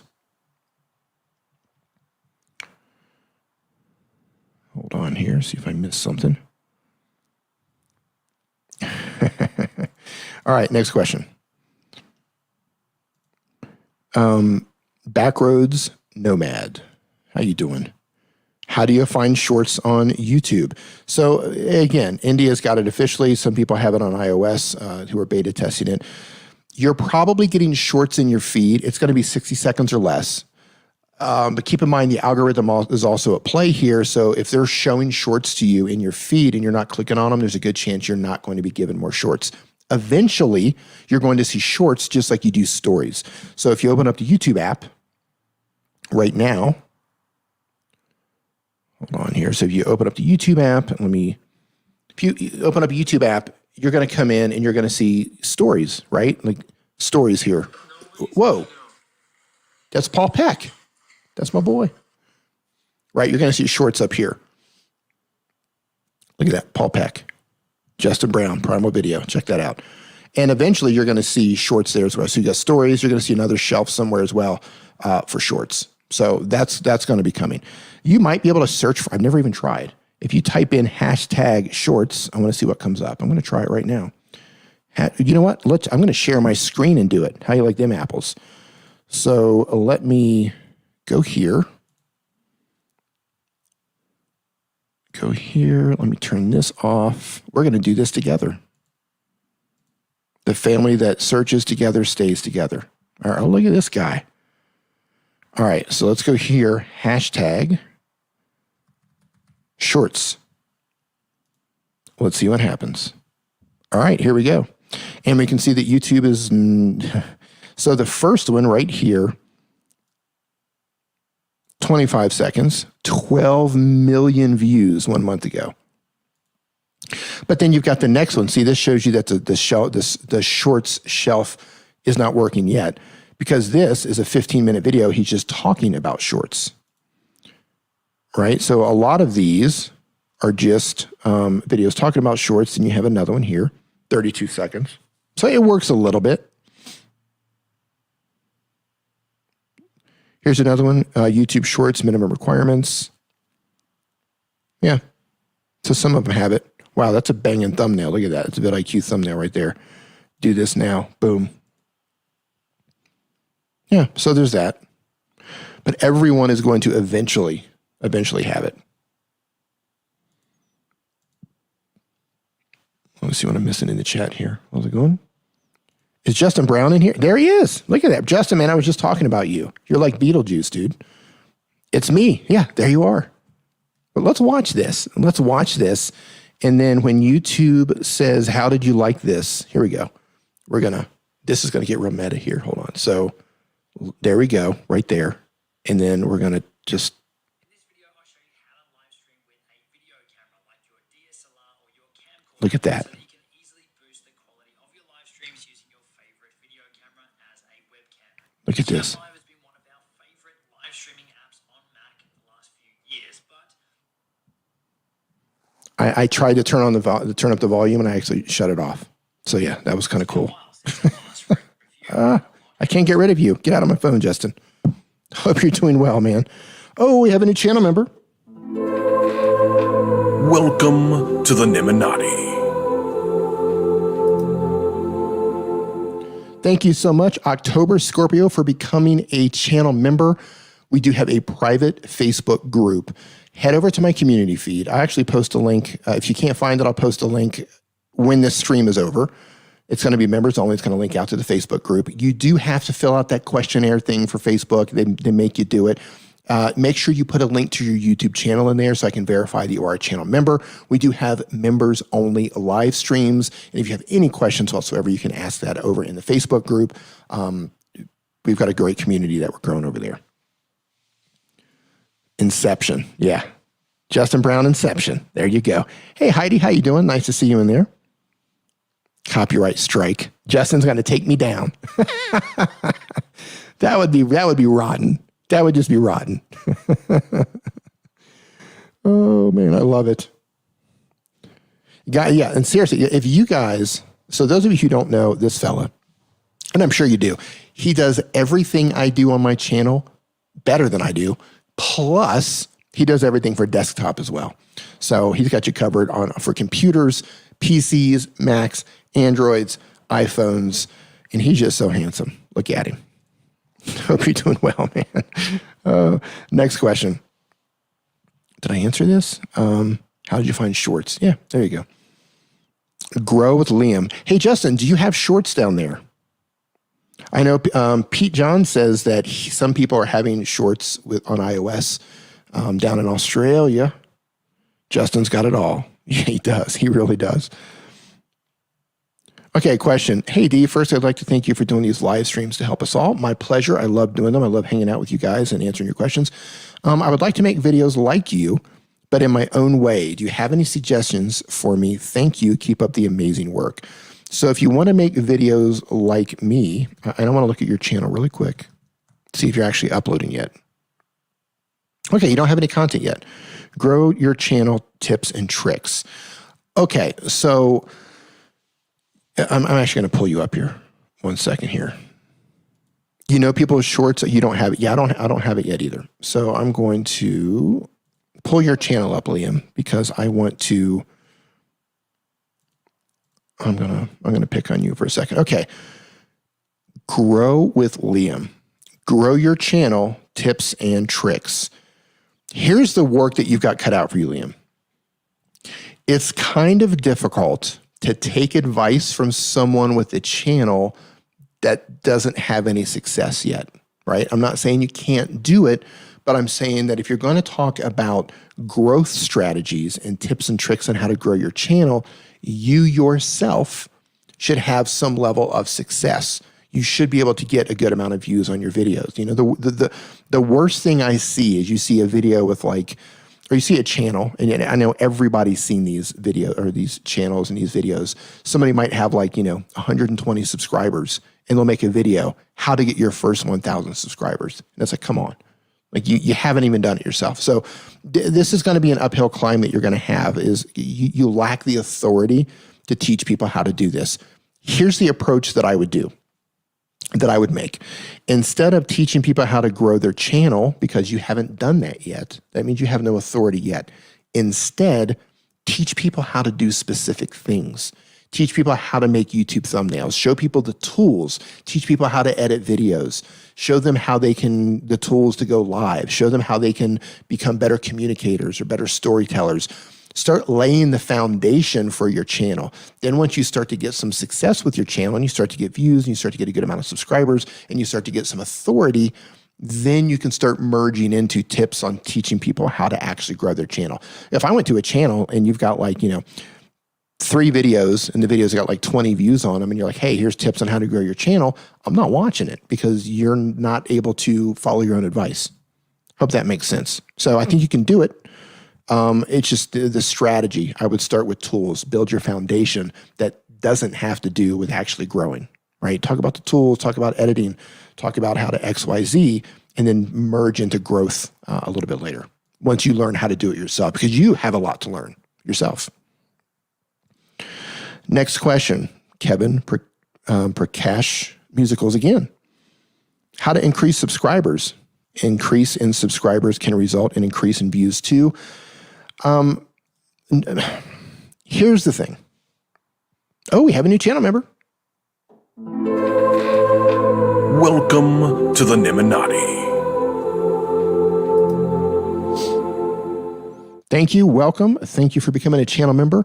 I don't know if you heard what I said before, but keep an eye on the community feed. That's where I put links out to the private Facebook group. Please come over to the private Facebook group. Once you click on that link, we do members only live streams. We can dig into your channel. We can share strategies. We can talk about your thumbnails, or we can just talk about whatever. We have a good time over there in the Facebook group. It's fairly new. It's still growing. So thank you. Yes, Doug has it here. Focus on getting views. And I need to hydrate.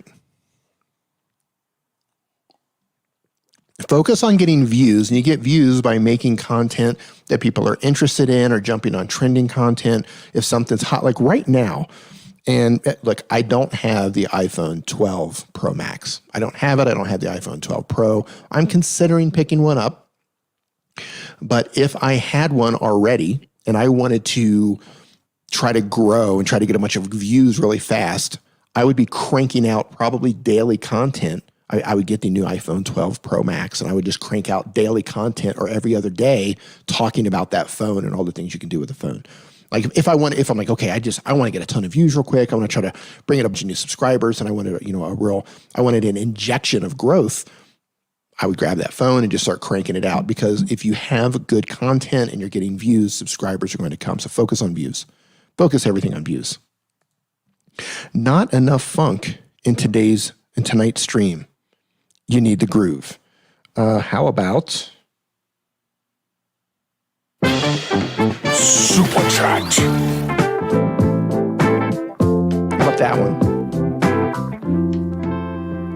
Little smooth groove. Little evening smooth groove. Thank you, Pixelpia. Hope you're doing well. Always appreciate the $5 funk. An injection of growth. That's how babies are made, in case you guys don't know. So be careful with that, right? Be careful with the growth. You'll end up with babies. All right. Next question. Lucy Cat Train Bow. What? Lucy Cat Train Bow. Question is, any suggestions for growing a channel? Let me see what kind. Boy, you just sent me the longest link I've ever seen in my life for your YouTube channel. Hey, I'm Lucy. Okay, let me see what you're doing here. You are new intro, but I added animation, late channel trailer. Okay, yeah, my number one advice for you, Lucy, is you have to know who you're making content for. Your channel is all over the place. So pause and say, what type of channel do I want? What do I want to be known for? Right? What am I into? What's my niche? And then focus on that. Right now, you're doing a little bit of everything and you have no clarity. You have no focus. So focus on something. Find something to focus on and then make videos about that. I also suggest that you go through the YouTube Creator Academy. I'm going to look that up really quick, and I want everybody, and I know I mention this a lot because it's important, because people always say, "What? How do I learn YouTube?" And let me share my screen again. I'm going to share my screen. Boom. Hey, Matt, how you doing, man? Nice to see you in here. This is the YouTube Creator Academy. This is a free course, a series of courses, it's a bunch of online courses right here. Grow your channel now with free online courses. This is created by YouTube. YouTube made this. It is 100% free. It does not cost you anything. There are no ads. There's no hustle. There's no scam. All you have to do is come in right here and sign in with your Gmail account and then choose the type of information that you want to learn. Okay? They've got all sorts of things. The quick start guide to YouTube, how you get discovered, channel optimization, is your channel ready to earn money? Look at all these courses: getting started, content strategy, production, policies and guidelines, money and business, channel optimization. They've got all of these little mini courses for you to learn from, and this is the instruction manual to YouTube, right? If you're not growing on YouTube and you're stuck and you're like, I don't know what to do. What type of content should I make? How do I make it? How does YouTube work? That's the instruction manual. YouTube does a really terrible job of letting people know that exists. But those are mini courses, and they actually give you a little test at the end too, which is kind of cool. So pay attention. And then when you go through it, you can go through the test to see how you've done. It's pretty cool. Groovy. That's right. That's right. Question: what if you'd like to make a channel using your name, but your name is relatively popular apparently on YouTube? Or are you just SOL? Do you roll with it anyway? What if you like a channel using your name? Are you talking about making a new channel with your current name, but your name is relatively popular? Can you clarify that a little bit for me? Not sure I follow you 100% there. Next question. From Wanted Gaming. I'm playing a game and doing content on it, and it's big in Korea.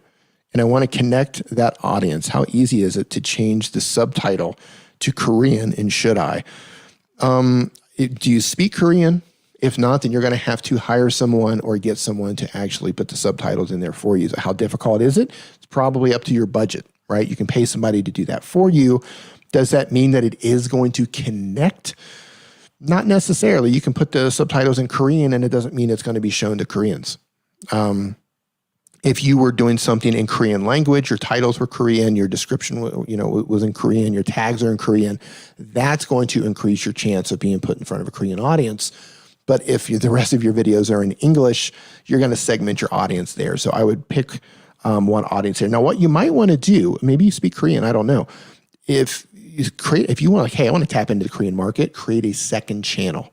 And everything on that, your titles, your description, your About Me page, your tags, everything is all in Korean. That's how you reach the Korean market. But I would not mix that up with your current channel. Next question from Bouncy Seal. So I'm trying to stream on my iPad and connect my phone to it to be remote using Streamlabs Deck. How to get my QR from my iPad for my phone to scan to connect them. Are you a gaming channel? You're a gaming channel. I don't know. I actually have not tried to do that, but I'll tell you who you need to ask here is this guy right here. Go subscribe to Doug Houston YT if you're doing anything with the Streamlabs app. Make sure I read this correctly. Yes, Streamlabs. If you're doing anything with Streamlabs, go subscribe to Doug and ask him. He's I'm not up to date on Streamlabs. I haven't used Streamlabs in a very long time, so I can't tell you what's up to date on that. Doug is up to date on that, so go follow Doug if you're using Streamlabs mobile app. Okay, new channel with birth name. Okay, so you have one channel, Farmstead Smith, and you're talking about creating another channel with your name, and you're telling me that there's somebody else with that name. Is that what you're saying? That somebody else already has that name and it's really popular? Is that what you're saying? Costume Co. coming in with some $5 funk. Oh, yeah. Super chat. Super chat, baby.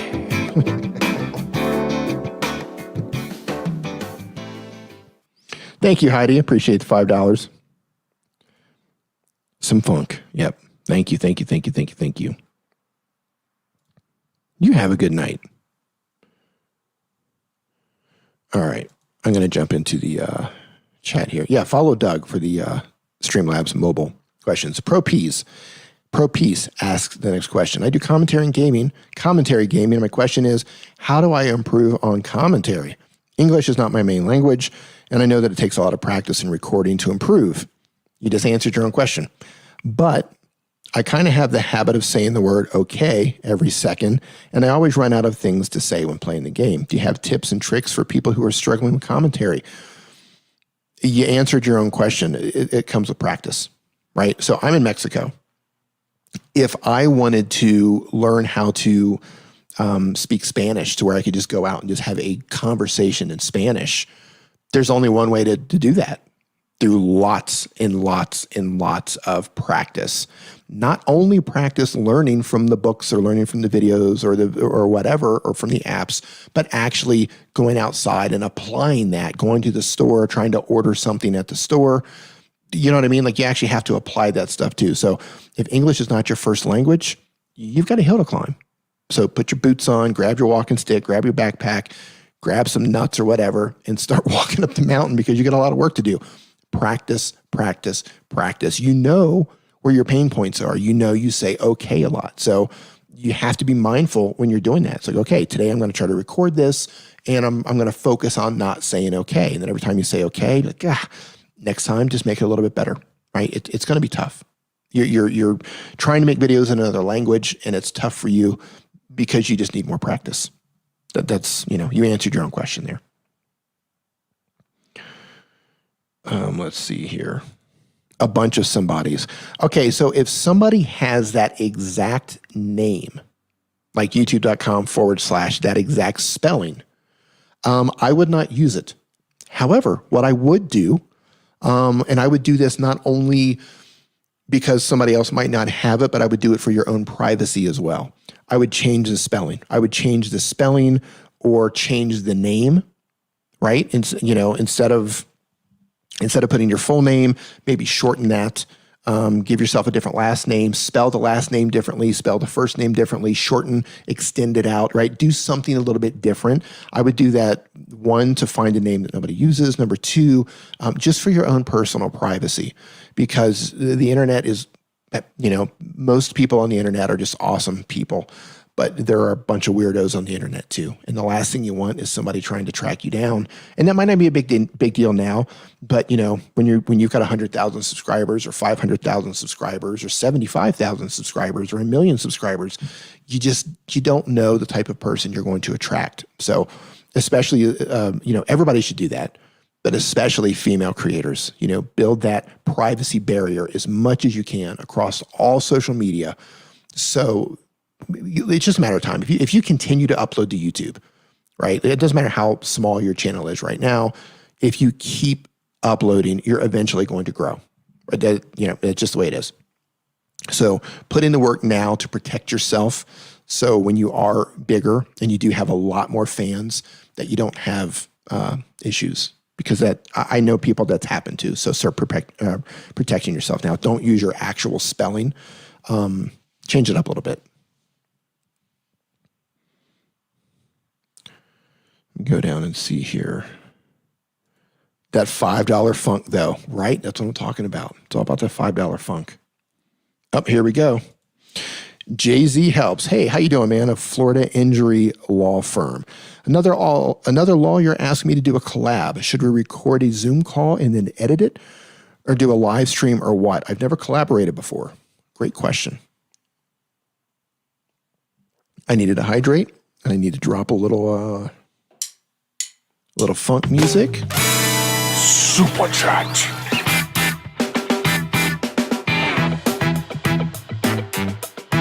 Appreciate the super chat.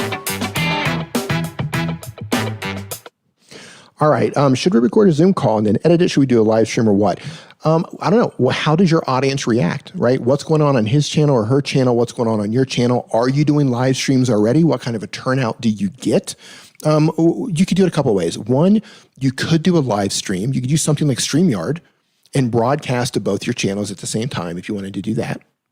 You could also make 2 different videos, one video for his channel or her channel, one video for your channel. And if you're going to do this, just kind of have a plan together. Say, okay, this type of video generally does well, or this is something that, my community would really love.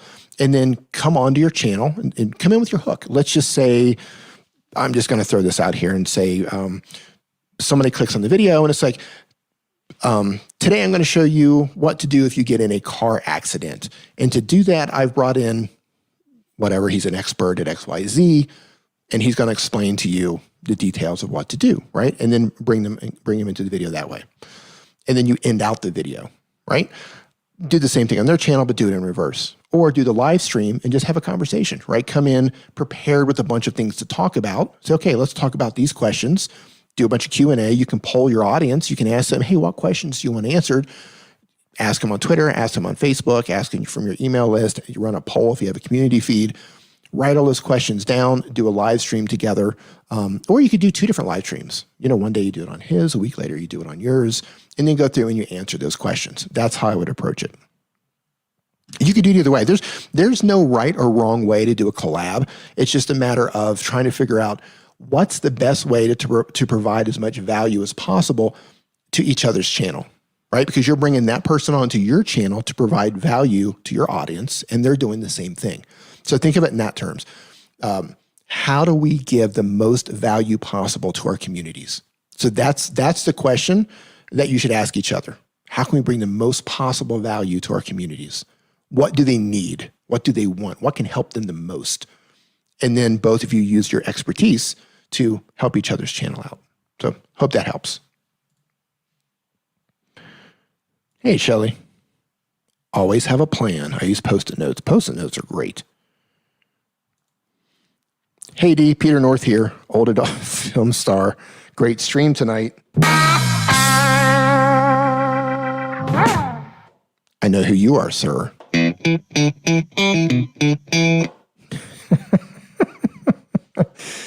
If that were real, that would be hilarious, actually. But yeah, I've heard of the name. I've heard it a couple times. All right, let me come down here. Hey, Adam's Exploits, how you doing?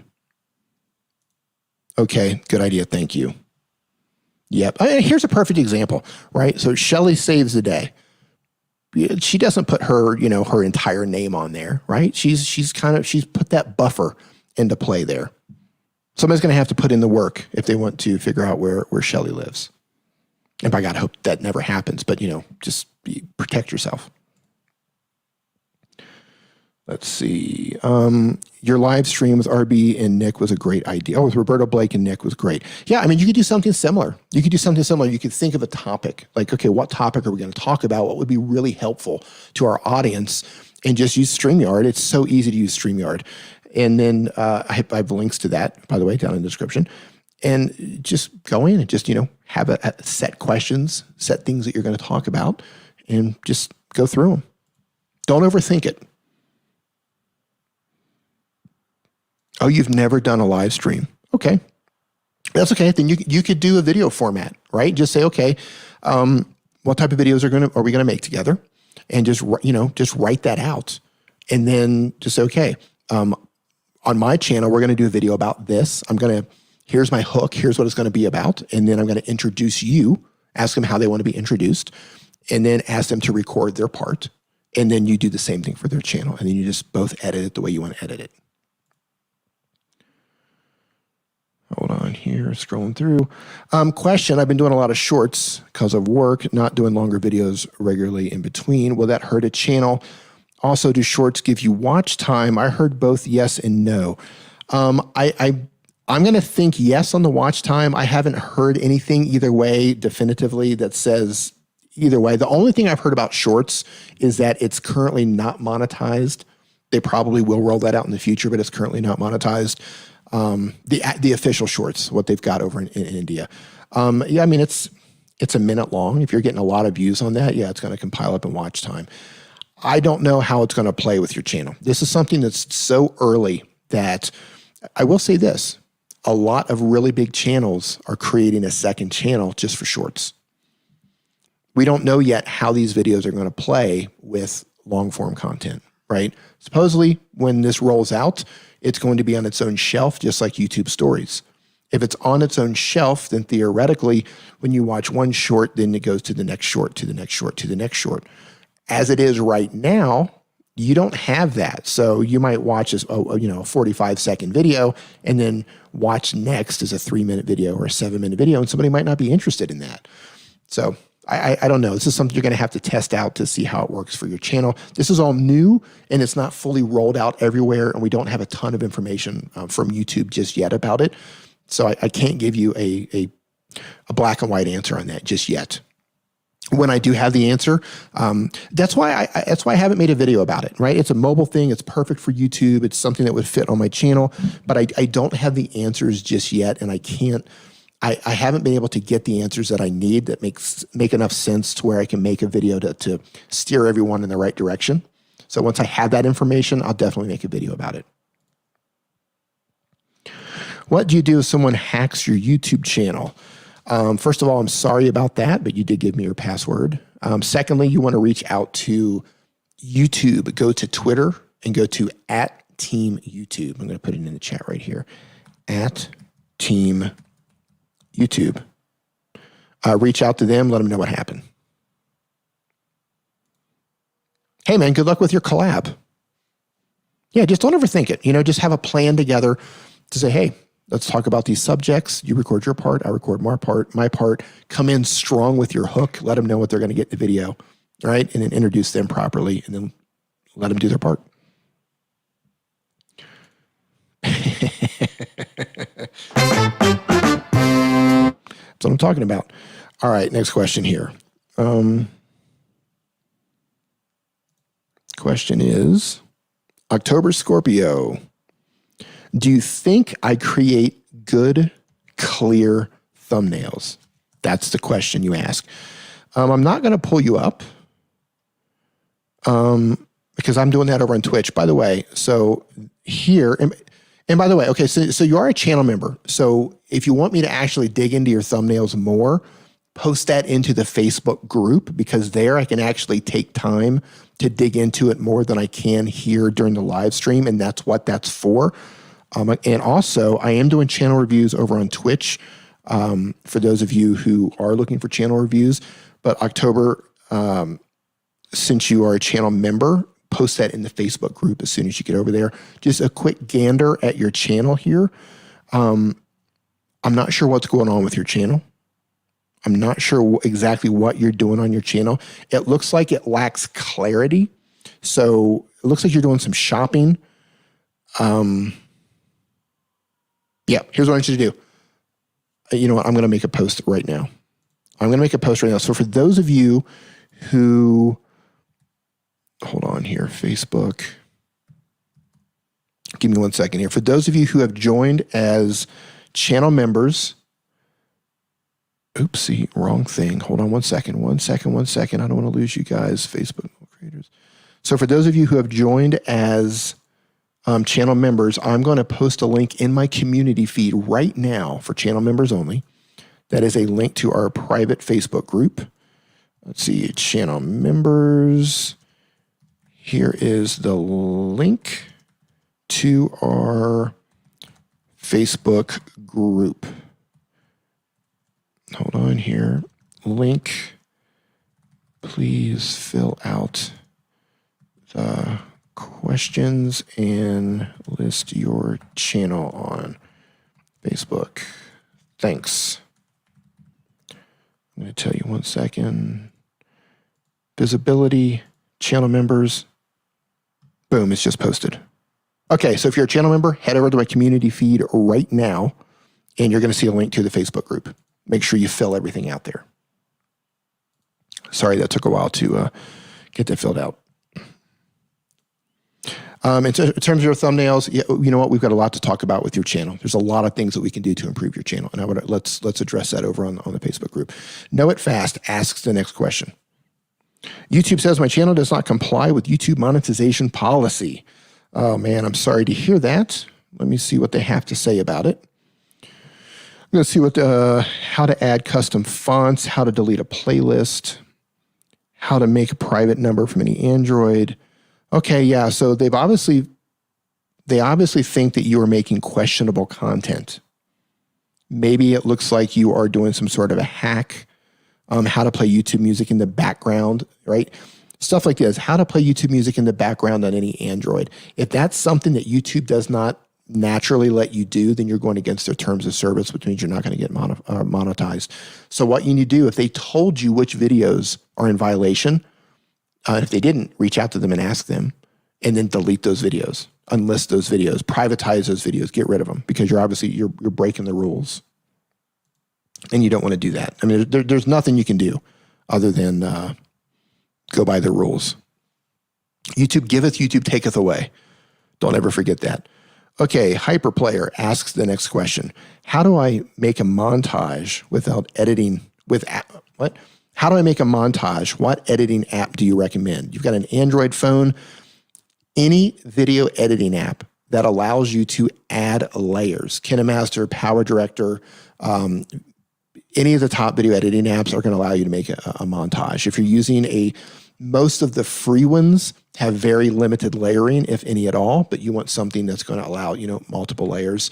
I would go with something like KineMaster for that, and you can build up your montage that way. Next question, Matt Carves. With only 30 subs, should I wait for more subs before doing shorts? Nope, started immediately. I'm thinking 1-minute reviews on carving bits. I sold one of my carvings to a subscriber for $350. Way to go, man, way to go. And right here, I just want to point this out. So Matt Carves, he has 30 subscribers. He's an artist, and he just made $350. Let that sink in. 30 subscribers. I need to hydrate, and I'm out of water. So I'm going to show you how I, look at this. Look at this thing. This is how I drink water in Mexico, right? You don't drink tap water in Mexico. I mean, you could drink tap water in Mexico, but it's a really bad idea. So we get these ginormous things, and I'm going to fill it in my little cup here. I put it in my little cup. There you go. There you go. Get in there, Agua. Get in there. All right. $350 he just made with 30 subscribers. Matt, start making shorts immediately. Don't wait. Don't wait. Get on it. Next question. Simply Steph. Been live before on YouTube. First Prism Live Studios, per your suggestion. Right on. Thank you, by the way. Most welcome. Can't go live. Tried 2 nights ago. It wouldn't work. Other apps are, I used other apps and it tried nothing. Less than 1,000 subscribers. Android phone, please help. Did YouTube change the rules again? As far as I know, YouTube did not move the goalpost again. If you're having problems with an app for going live, it could just been a problem with YouTube. I recommend reinstalling the app, delete the app, reinstall the app, restart your phone, and then try it again. Sometimes, look, they're computers. Sometimes you just got to restart them and just kind of clear things out. Sometimes you got to delete an app, reinstall an app. So try doing that. As far as I know, YouTube did not change anything. If they did change anything, I haven't heard anything about it yet, and that'll be huge news if they do. Almost every day asks, oops, that's not the name. I'm glad asks the next question. How do I find a trending topic? YouTube has a trending tab. Twitter has a trending tab. You can look at YouTube, go to the trending videos on YouTube. You can use Google Analytics, it's a Google Trends. I always forget when I get tired. Do Google Trends to find trends and compare them against one another to see which one is going up, which one is going down. You can look at keywords everywhere. There's a lot of different tools you can use to find trending topics, but YouTube has them. Twitter has them. You can also subscribe to an email list from a website called Exploding Topics. Exploding Topics will send you emails once a week to show you topics that are exploding on YouTube, right? Or just in general, it'll show you, okay, this weird topic. And don't get me wrong, they're not topics you've probably heard of. Like the last time I got an email from them, the number one, let me see if I can find it. This is just so weird. Do I have it? I get so many emails. I don't know if I can find it. Exploding.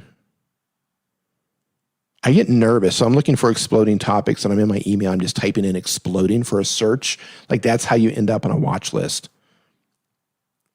Right. So this is how it comes. So this is one of their things that they sent last week. This is data that they have on a trend for, look at that, broccoli coffee.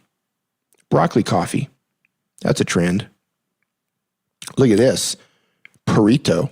And they talk about what it is. Burrito is a South Korean beauty trend, beauty brand, right? But then you can see they've got that explosive growth there.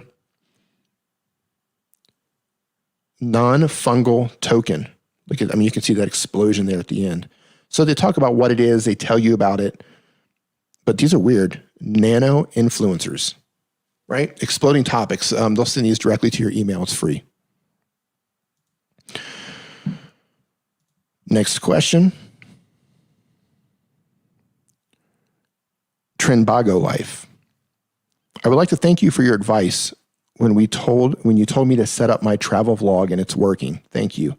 Oh, hey, man, I didn't recognize you there. I'm glad it worked. I'm glad that's working out for you. Hope you're doing well. Next question from MadPack. I've been working on YouTube for 2.5 years in the tech niche. This summer, I niched down to PEVs and the opposite to talk about general tech. Next month, I'm releasing my merch related to my niche and also rebranded on my channel, including 8.3 second intro. What should I do next? Hold on. An 8.3 seconds intro is too long. Your intro, look, if people are really into what you're doing and you're already like a big channel, you can get away with a lot more, but I'm not sitting through 8 seconds of somebody's intro. You better make the best content on it. You know what? I'll sit through 8 seconds of Peter McKinnon's intro, right? At best. But I'm not sitting through 8.3 seconds of your intro. If you have to have an intro, 2 seconds, 3 seconds, 4 seconds, max. Absolutely max. Nobody is clicking on your thumbnail for your intro. 0 people are clicking on that for your intro. Shorten that. Respect the viewer's time. What should you do next, you ask? Shorten your intro. Shorten your intro. Make sure you have good playlists on your channel. Focus on your playlists to get people to binge watch your content, right? If you're a tech channel and you're talking about iPhones, make sure you have an entire playlist dedicated to iPhones. So if somebody wants to purchase a new iPhone, you could build an entire playlist about things that you need to do with your iPhone after you purchase it, right? One video could be about how to save battery life. The next video could be like turn these things off immediately on your new iPhone. Build it on an entire playlist that way. Do that for all the things on your channel. Next question from TV9 Pakistan. Is it true that in 2021, no. Okay. Every single time this pops up all over the internet, and I wish people would stop talking about this. Is it true that in 2021, you need to have 10,000 watch hours and 4,000 subscribers for monetization? No, that is not true. That is another silly rumor that's being spread around the internet.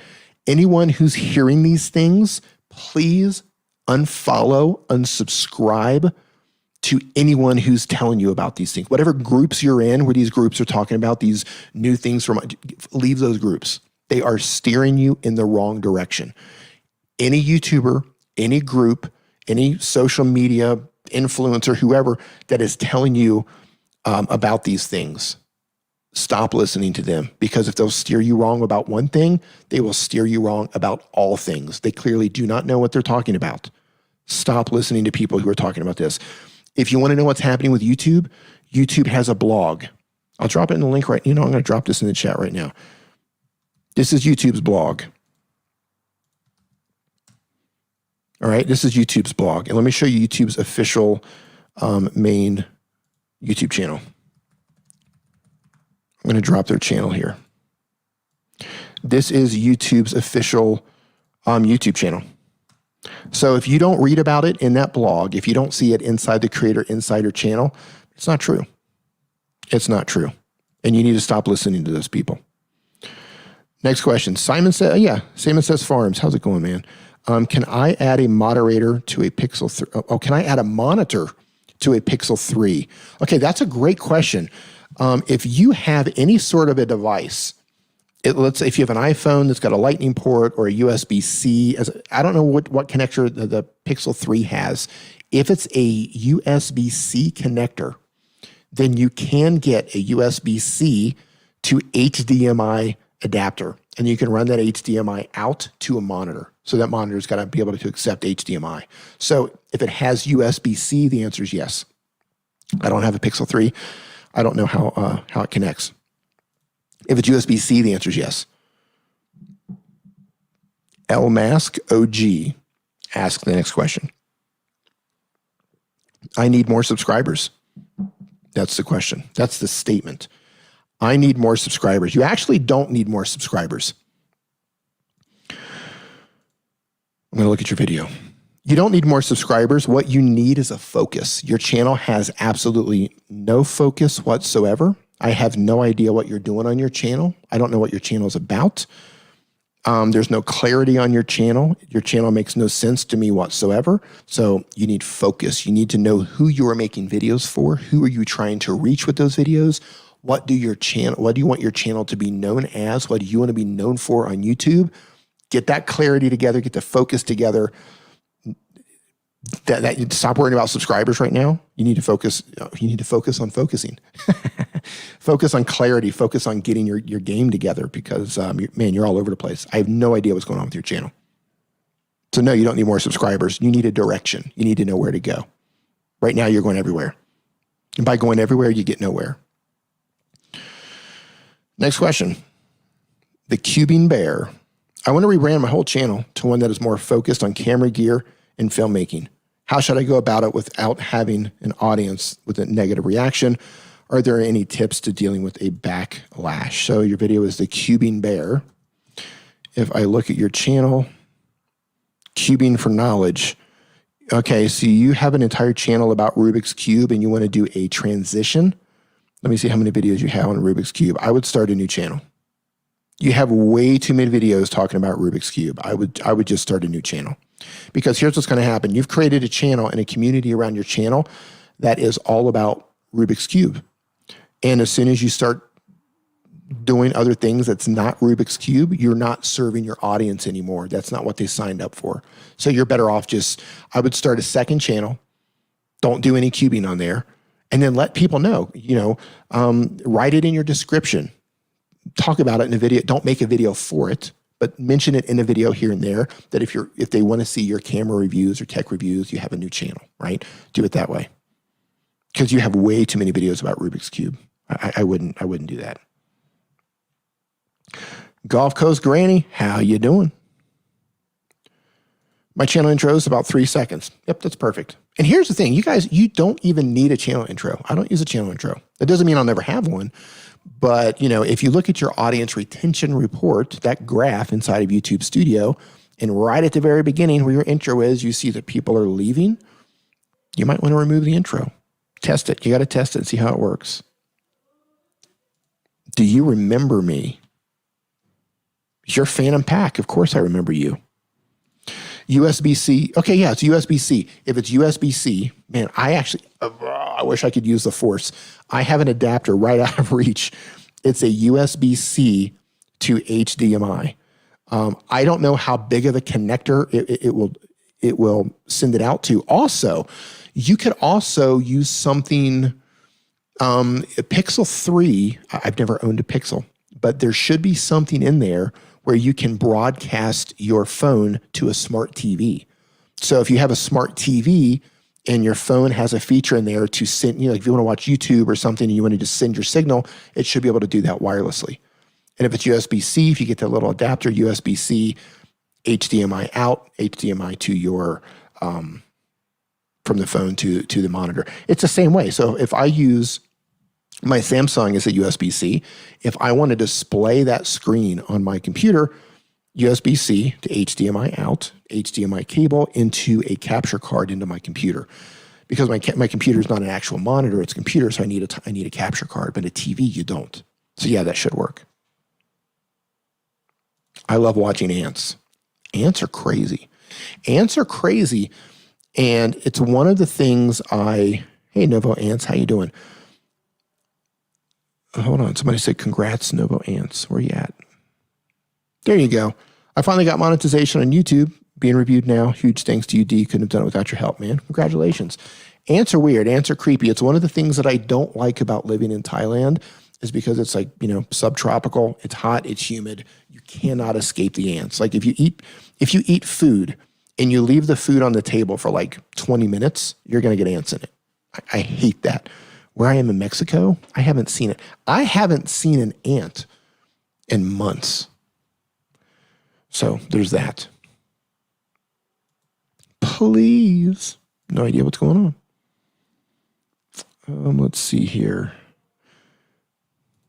Look at what happened with Netflix. You can now skip intros on TV shows. Intros are dying. Yeah, that's the thing, I get it. Intros look cool. You see a lot of big channels using intros. Intros can work. A really cool intro, a well put together intro with a really good banging track, it could help, but it needs to be short because that's not why people are there. You have to respect the viewer. You always have to respect the viewer. Next question. ATG0. Hey, I do English content in a country that speaks Portuguese. Right on, man. Are you in Brazil by chance or are you in Portugal? How much can that impact my channel in terms of YouTube ad? I do English content. Okay, so where you live isn't as important as who's watching your content. So if you're making English speaking content, what you need to do is go look at who's watching your content. So you can do that inside the YT Studio app, for example, or you can do that inside of YT Studio. But if you open up the YT Studio app, that's the app by YouTube, it's free. You can go to Analytics, then you can go to Audience, right? Go to YouTube Analytics, go to Audience inside the YT Studio app, and then you can see right here, and this is always changing, but you can see right here all the countries that are watching your videos, right? I'm currently 31% in the US, 13% Philippines, 10% India, 4% UK, so on and so forth. This is always changing based on the videos that I release. Sometimes the US will bump up to 40%. Sometimes, it moves around. So what matters is who is watching your content, not where you're at. So let's say you're in Brazil, right? And everybody there speaks Brazilian Portuguese. You're making English content. If people are watching your videos in English-speaking countries, that's what matters. That's what matters. Now, if somebody's watching you from Brazil, somebody's in Brazil, they speak English, right? All my Brazilian friends speak English. They're going to see Brazilian ads on top of your videos, and you're going to get paid for those ads as a CPM targeting Brazilians. So you're going to get less money than you would, say, somebody watching from the United States or the UK or something like that. Next question. It's Nick MB. As a small channel, should I post content more often than what I'm currently doing? Also, I currently actually have access to a desktop computer capable of running software like Adobe Premiere Pro. Is it possible, or in other words, practical, for a mobile gaming channel like mine to edit and do post-production on desktop software in order to compete for better quality content like the majority of other? Yeah, man, go for it. Dude, listen, look, phones are great. Phones are great, but if you have access to a computer, in most situations, it's easier on a computer. There are exceptions to that. For example, like I'm live streaming on a laptop computer right now. This is a Dell XPS 15. It's maxed out. It's a very beefy machine. However, LumaFusion on my 2019, is it 18? I don't know. LumaFusion on my iPad that's like 2 years old renders faster. However, I have more creative control on my editing software on my computer. So it really depends. So it comes down to this. Where are you more efficient? If you can be more efficient and get the job done faster on a computer, do it on a computer. If you're faster on a phone, do it on a phone. If you're faster on a tablet, do it on a tablet. There's no right or wrong answer, right? I mean, they're all tools. So it's just a matter of, do you prefer to live stream with a camera? Do you prefer to live stream with a phone? Do you like to edit on a computer? Like, where are you the most efficient? That's really what it comes down to. My E-Class and Bytes asks the next question. Do you think there are niches that are harder to grow? In terms of growth, I don't think it's really a matter of niches. I think it's a matter of your skill level. Okay?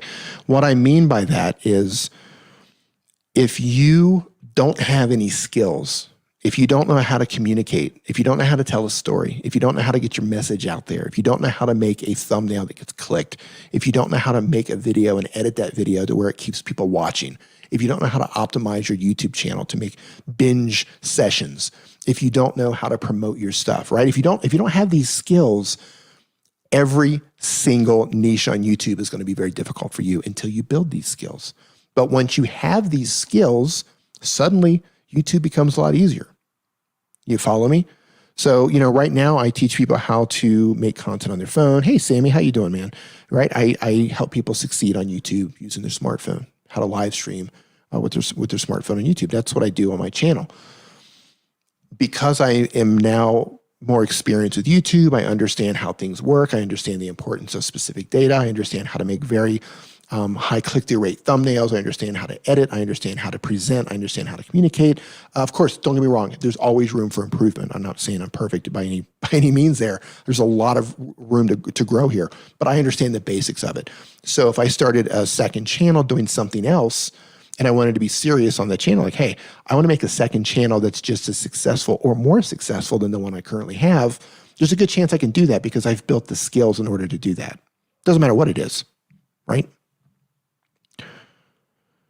So you got to build the skills.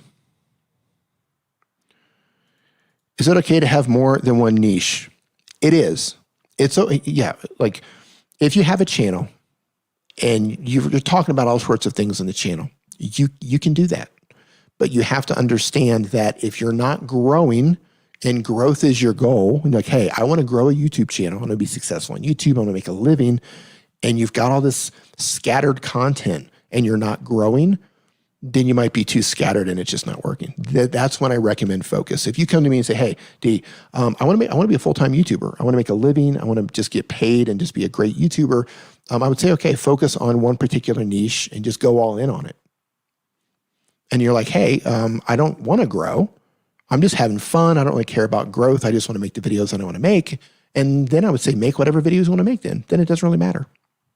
So, there are some people who have lots of different types of content and it works for them. They're probably skilled at what they do in order to get that to work. But if it's not working for you, then I would tell you to focus.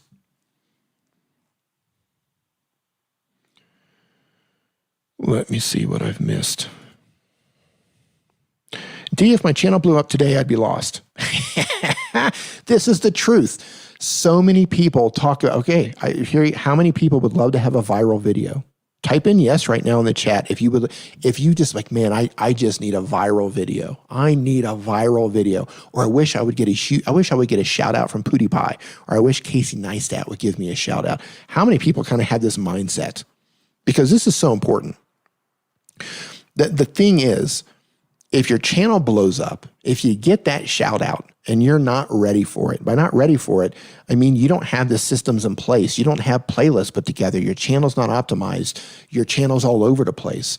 What's going to happen is you might have a video blow up, or you might have a bunch of people come over from, let's say, so let's take Sarah Dietschy, for example. I think she got a shout out from, was it Casey Neistat or Peter McKinnon? I don't remember, one of those big channels. And that kind of helped boosted her out of the gate. But she was prepared for it. She was ready for that. She had, her catalog was all kind of the same stuff. So when people came over, they could see what she was about, right? She was a personality. She was a tech channel, and it fit. So when they gave her a shout out, the people that came over and they stayed, she made good content. She was prepared for it. But if they came over and she has a tech channel, she was a personality, she did drawing, she did, she made quilts. She did all these other things that was all over the place.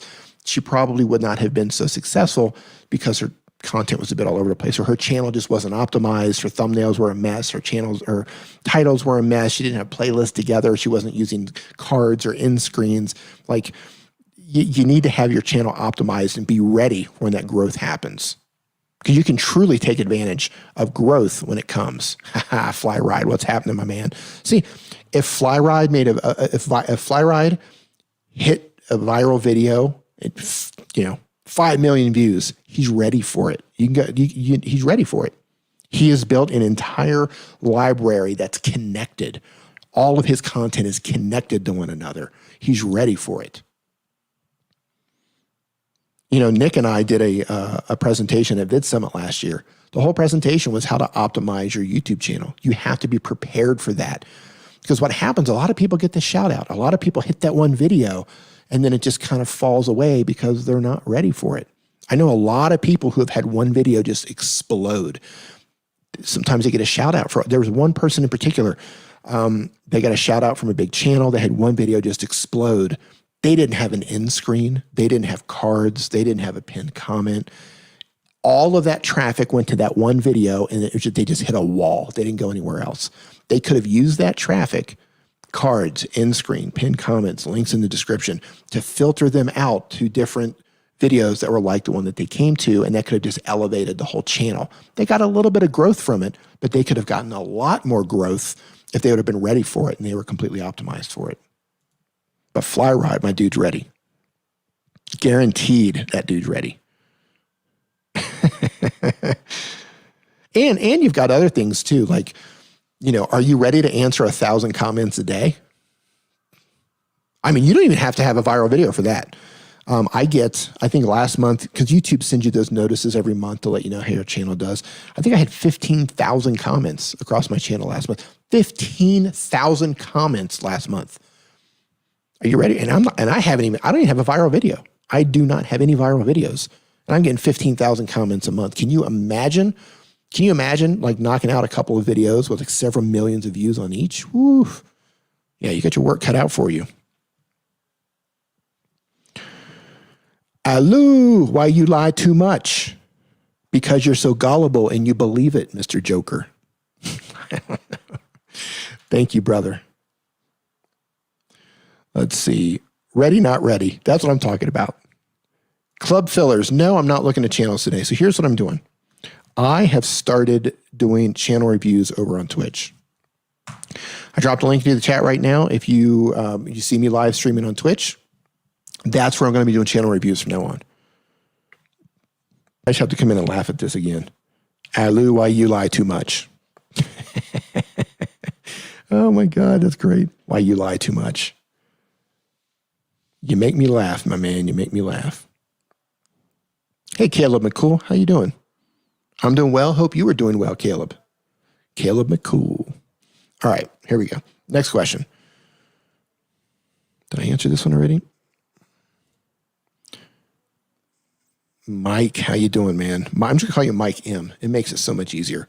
What are your thoughts on repurposing older content as shorts? Go for it.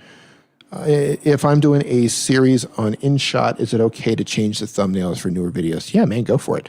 There's no right or wrong here. It's just a matter of testing it to see how it does. What Mr. Beast did, Mr. Beast created a second channel, Mr. Beast Shorts, and he's repurposing his old content, and he's making short videos with the old content. So yeah, absolutely, man, try it. Try it and see how you do with it. Good luck.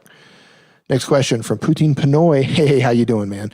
Hey, I remember who you are, dude. I met you at the 2019 Vid Summit. I totally know you are, the white guy speaking Tagalog. I totally know who you are, man. I remember you.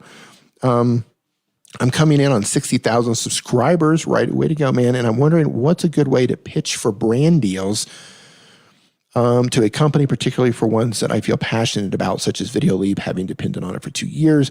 People are amazed when they learn that I edit my videos on my phone, given the amount of things I'm able to do for the quality of it. P.S. Currently in the Philippines. If you're ever in the area, let me know whenever the pandemic ends. Yeah, how are you guys holding up over there with the pandemic? Okay, so your channel, if I remember right, it's all about Tagalog. And I need a refresher here. I think your by the way, your header looks great. I'm going to pull this channel up, you guys. I want to see how good this header is. I actually didn't read anything on it, but it it was eye-catching. Doesn't it look good? Very eye-catching. So yeah, so here's what I would do. If you're doing everything, let me see if you're speaking English or not. Dr. Adam cannot say this, so I. So it looks like you're doing a little bit of everything. I could be wrong, but it might be difficult for you to work with like an app company because the way this works is you need to think about who is watching your videos, who is the audience watching your videos, and what do they need, what do they want, right? So let's just use Videoleap for an example. Videoleap sponsors my channel because my channel is full of mobile content creators, right? That's why they sponsor my channel. Mobile content creators watch my video. They know that if I make a video about Videoleap, that it's getting put in front of the right people. Now, of course, not everybody is an iOS user. It's supposedly coming to Android in the future, but the pandemic caused a problem for that. But they know that the video is going in front of the right people, mobile content creators. On your channel, if you were to put Videoleap on there, for example, yes, you edit with Videoleap, but the people watching your video are not editors, right? So they're not going to get a good return on that investment. So what you need to think about is what brands would benefit to be shown in front of your audience, right? Who are your audience? Where do they live? What language do they speak? What do they need? What can you sell them? What's of interest to the people watching? Then you got to figure that out.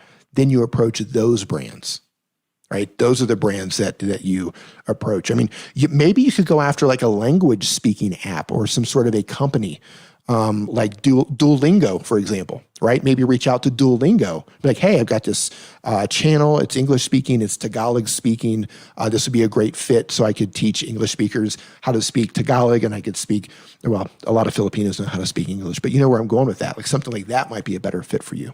So hope that answers your question. D, this is something people never think about before contacting brands. Thank you.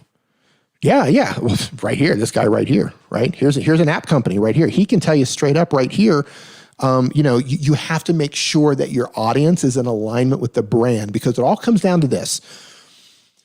The return on investment, the ROI for the brand. They're going to pay you to sponsor your channel or to make a video. They need that return, right? The money they spend, they need to make sure they're going to get that back and then some. So you're going to make sure that brand is in alignment with your audience. That's key. So you got to figure out who your audience is. What do they need? What do they want? Find those brands.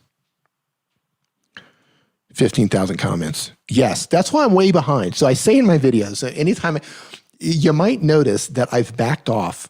I used to say it on my videos. I used to give people a reason to go down and leave a comment. Hey, if your app didn't make the list, go down and leave me a comment. Let me know what app you missed or what I missed and all blah, blah. I add that here and there. I used to do it in all my videos. I've way backed off on that because I'm so behind on my comments. 15,000 comments. I've got a life. I got stuff to do. I can't answer. So what I do now is I just go through and I'll like heart as many of them as possible. Alight Motion, love the app. Yeah, man, they're legit. D, that Duolingo app is great. Absolutely it is. Brushing up on my Spanish the past couple of weeks with that app. Yeah, exactly. Yeah, he's going to have to find something that's in alignment. No excuses. Oh, yeah. Yeah, well, yeah, that's the thing. Like I spend a set amount of time on comments and like that's all I can do. And I get to them and I get to them, but they just keep piling up. They just keep piling up. Oops. I think I hit that one. Hold on here.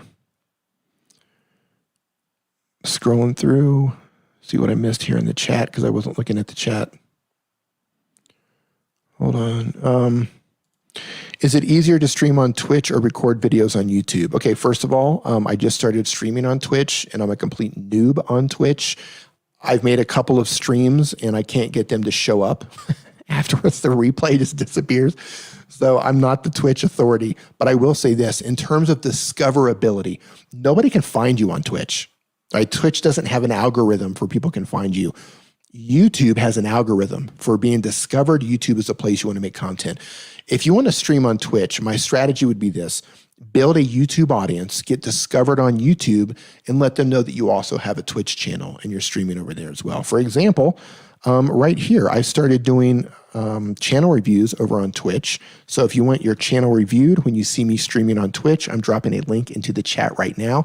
I will be doing YouTube channel reviews over there. Of course, we're still going to talk about everything else. It is 18 plus, so make sure you're an adult because it is pants optional. Take that as you will. Yeah, why you lie too much?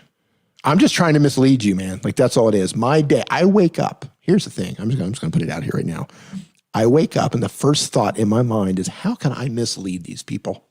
How can I just lead them down the wrong path so they don't get any views, they don't get any subscribers, they don't have any opportunities? And I pretty much structure my entire day just plotting, just plotting, right? I'm just trying to figure out how I can mislead you. So I'm glad that it's working. I'm glad that it's working.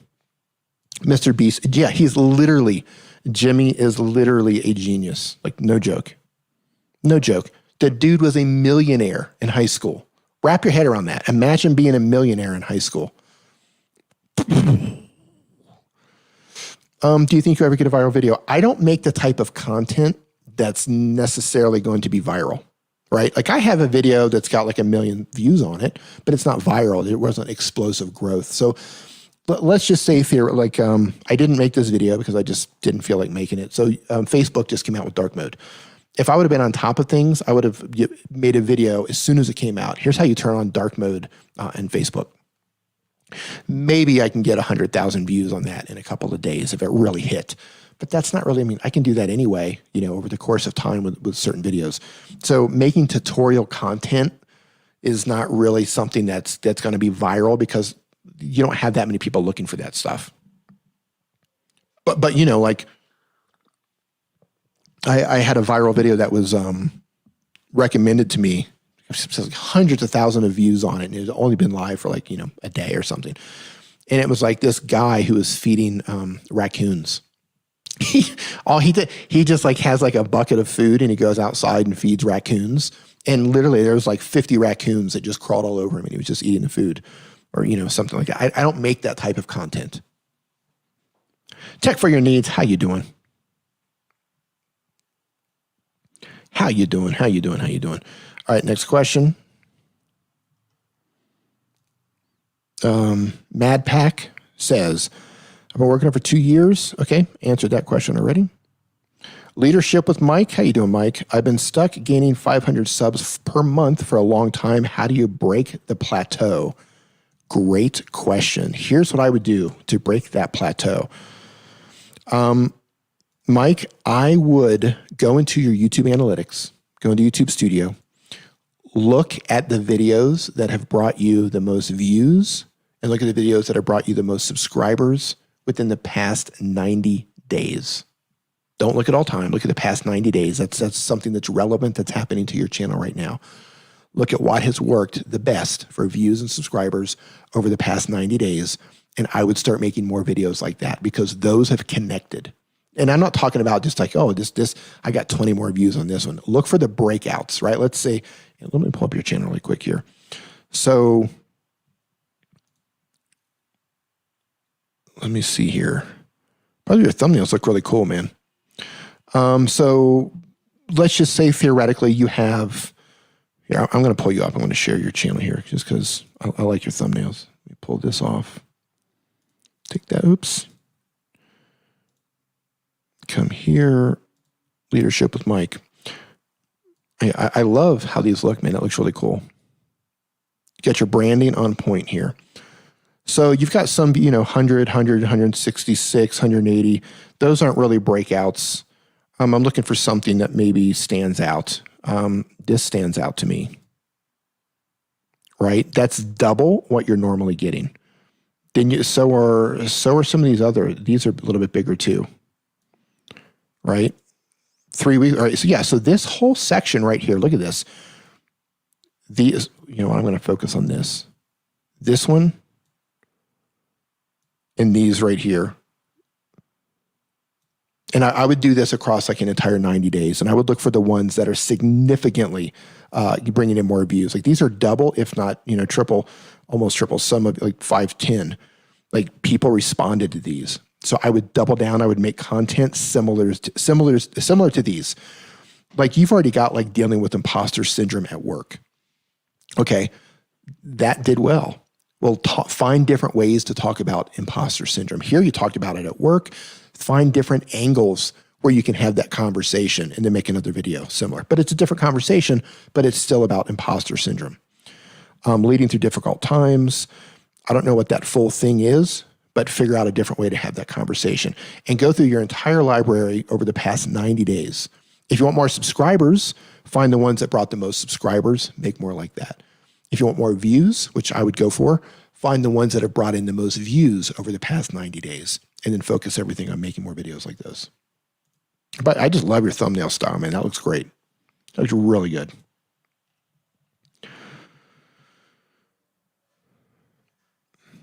That's what I've been trying, so give it time to grow. I mean, yeah, all we can do is just keep chipping away at it, right? If you're looking at the content with the past 90 days, I would also look at your audience retention report. Look at your audience retention report and see where people are leaving, right? Did I close your channel down? So let's say you've got a video that's 9 minutes long. Oh, some of these are only, okay, so you're doing shorts, I guess. Hold on. Some of these are shorts. Okay. I totally looked over that. Hold on. 4 minutes long, 9 minutes long, 10 minutes long. So dig into your audience retention and see where people are leaving. If you've got a 10-minute video and people are bouncing after 1 minute, well, you're wasting, 9 minutes of that video. So you're going to really, this is where I would totally dig into analytics. And as much as I love your thumbnail style, I don't know what your click-through rate is. I don't know, how well these are performing for you, but I would test different thumbnail styles. It's possible that you just got so much content. Oh, look at that. You got different colors too. It's possible you've got so many, you've changed the colors, you've changed the style a little bit that I'm looking through. And I'm going to share you again, man, because I just think this is really cool how you did this. I can see that you're testing stuff. So, right. So you've got the blues. And as you go through, you're getting into some yellows, some aquas, or teal, if you will. Getting into some yellows and some beige. So you're going through it with some styles. Keep testing thumbnail styles. Try not putting yourself in there. Try only putting text. Try changing the fonts. Right? I would get very creative on this right now, trying to find different things. So if you're at a plateau and you're looking for the stuff that's bringing you views, check the 90 days, right? Change your thumbnail style completely. If you don't have TubeBuddy, you can use TubeBuddy Legend. You obviously have access to a computer. Get the TubeBuddy Legend package, even if you only get it for a month. Get it for a month and cancel if it's not within your budget. And A/B test your thumbnails. Don't do it on a video that you just release. Do it on a video that's a week or so old, 2 weeks old, that's still getting views. And I wouldn't do it on shorts either. Maybe you could if it's still getting views, but man, those are really short. And see if you can find a thumbnail style that's going to massively improve your click-through rate. And I don't mean continuing with your current strategy where you just change the colors, because it's pretty much what you did. You just kind of changed the colors. Think of a completely different thumbnail design, completely like left turn from your channel. Test it. Test it, test it, test it. Because sometimes it just, like Brian G. Johnson is great about that. Let me pull up his channel. Brian G. Johnson, he has done some really radical thumbnail choices. How are you guys so successful? We never quit and we always keep learning and we learn from our mistakes. Here's Brian G. Johnson. This guy's amazing, by the way. So let's look at Brian's history. So if you go to Brian's thumbnails and we sort by oldest, look at where he's come, right? This is where he started, right? He kind of had his style together. He's come through. He starts getting into this and he's got himself in all the thumbnails. They look great. He's got good views, right? He's in the thumbnails. They're colorful. They're eye-catching. Now, a lot of times what he does He'll break these down by playlist. So certain playlists will have a certain thumbnail look. But look what happens, right? He's testing all this. He's found a style that's working. And he obviously said, okay, I need to test some other stuff. He's got a lot of videos this way, and it obviously worked for him. But look at what happens whenever I catch up to it here. Look at this handsome guy right here. D. Nimmin. Hold on. See, he's changing his styles a little bit now. A little bit different. Now look what happens, right? Here's where the change happens. Right here, you start to see he's starting to change some stuff. And now look what happens. Now he's completely changing colors. Now he's changing all these different thumbnail styles, trying different things. And now look what happens. This is what I'm getting to right here. Look at this.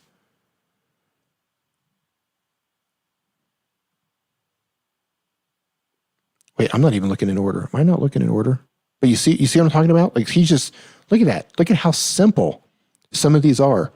Green with just black, no views. I mean, you see what he's doing? He's testing all of these different styles, trying to find one that works. Brian is like the king of testing thumbnails. So this is what I mean. Think of something that is just completely left field, just like this has nothing to do with my channel, but I'm going to try it because it's, look, man, I get it. You want things to be on brand. I'm the same way, but I've got thumbnails on my channel that just, they don't look like everything else, but they work. So I keep them. It's about getting the click. So that might help you. You know, it just might be that your click-through rate's not that good. Could be your audience retention. Could be the topics.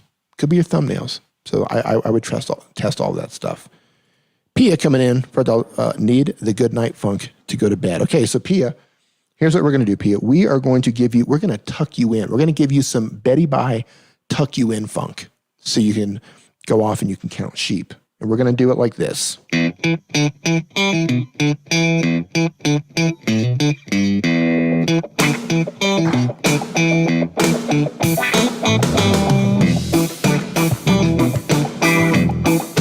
Super chat.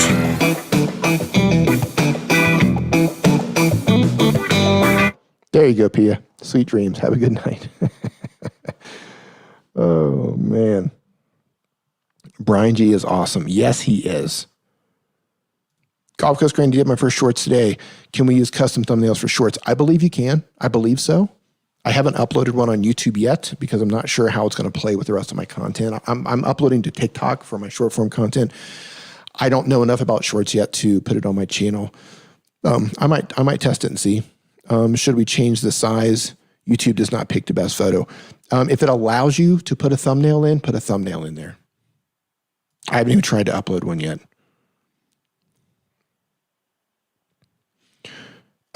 So I saw this in the chat. So here's the thing.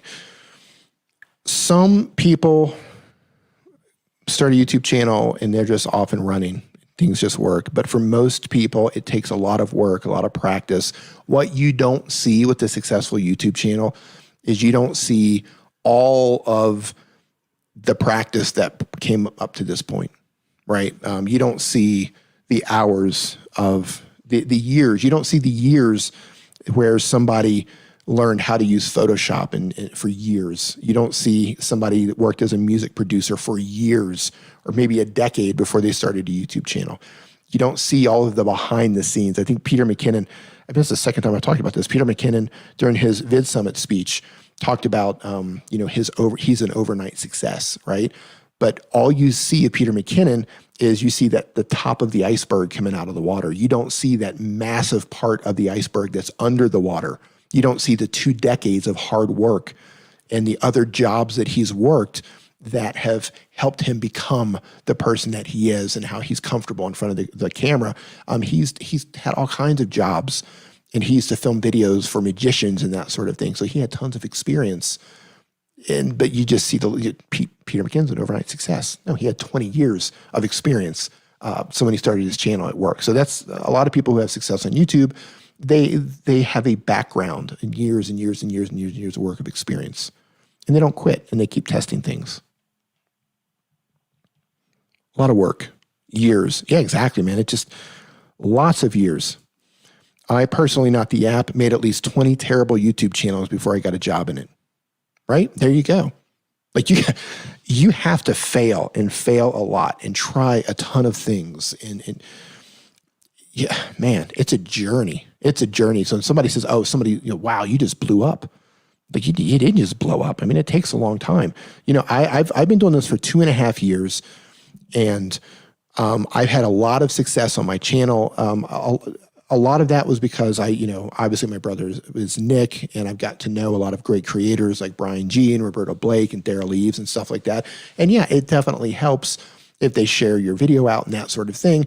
But I've also come from 20 years of experience from using Photoshop and from, graphic design and video editing. The only thing I didn't do was get in front of the camera. I've got almost 2 decades of being behind the camera and using Photoshop and being an editor and that sort of thing, and working in business and doing sales. And so I've got this huge background behind me. So when I came into YouTube, my real hurdle was just being in front of the camera, which is something I still struggle with. But, it made things easier for me to move faster than if I came to YouTube with no skills whatsoever, right? Like if you're coming to YouTube with no skills, you got to learn how to edit. You got to learn how to make thumbnails. You got to learn how to present in front of the camera. You got to learn what white balance is. You got to learn how to put your set together. You got to learn about analytics. You got to learn about all of this stuff. And it takes you longer because you don't have the skills versus if you come with a lot of skills already, right? Like if you know how to build a house and you show up on a lot and somebody throws you a hammer and a saw, you know how to build a house. So it's just a different blueprint, right? 20 terrible YouTube channels before I got a job in it. There you go. There you go. I mean, it took, what was it? The most important trait for a successful content creation, patience. Yeah, man. Hey, thank you so much. Your color splash YouTube video thumbnail was so good. I'm glad you enjoyed that. That video did not do well on the channel, but I thought it was a cool video to make. I thought it would be helpful to some people. Glad you find that useful. Good night, Brosome Gaming. I'm a mobile filmmaker. I want to start YouTube, but don't know necessarily what type of videos to make. Any tips? Okay, if you're a mobile filmmaker, then what you need to do is get into the mobile filmmaking circle. Come over to Twitter. Go follow like Richard Lackey. Follow the Filmic Pro channel. Like there's so many mobile filmmakers. You need to get in that community and you need to look at their channels and you need to see what they're doing. Now, as a YouTuber, as somebody who's a YouTube educator, I think, and I don't like to give unsolicited advice, so I don't do that. But I think people who have channels who are just like, hey, I'm a mobile filmmaker, and this is my channel about mobile filmmaking. I think that's great in terms of getting your name out there and showing the projects that you work on and that sort of thing. But that's not necessarily going to grow your channel probably at a speed that you want to grow at. So what I would do if I was a mobile filmmaker, of course, make your films, make your short films, do everything you can on your channel like you want to do. But I would also pepper in videos strategically, teaching people how to do what you do. Teach people how to edit, right? Go through the apps. This is why I use these apps. This is how to edit these apps. This is how to edit a short movie with this. This is how to edit a documentary. This is how I edit my films on an app. Talk about audio, right? Make videos teaching people how to do what you are doing and pepper those in to the videos that you're actually making where you're showing your films. I think this is where a lot of filmmakers fall short. There's so many talented people out there. Just ridiculously talented filmmakers out there. I'm in awe of their talent. And a lot of them struggle to actually grow on YouTube. And I think if they peppered in more of the content, put their content out there, do what you want to do, but pepper that content in there, teach people how to do what it is that you're doing, every aspect of it, every single aspect of it, and title it for search, right? Title it for YouTube search. So people who are searching for, like, how can I make a movie on a phone? How can I make a film on a phone?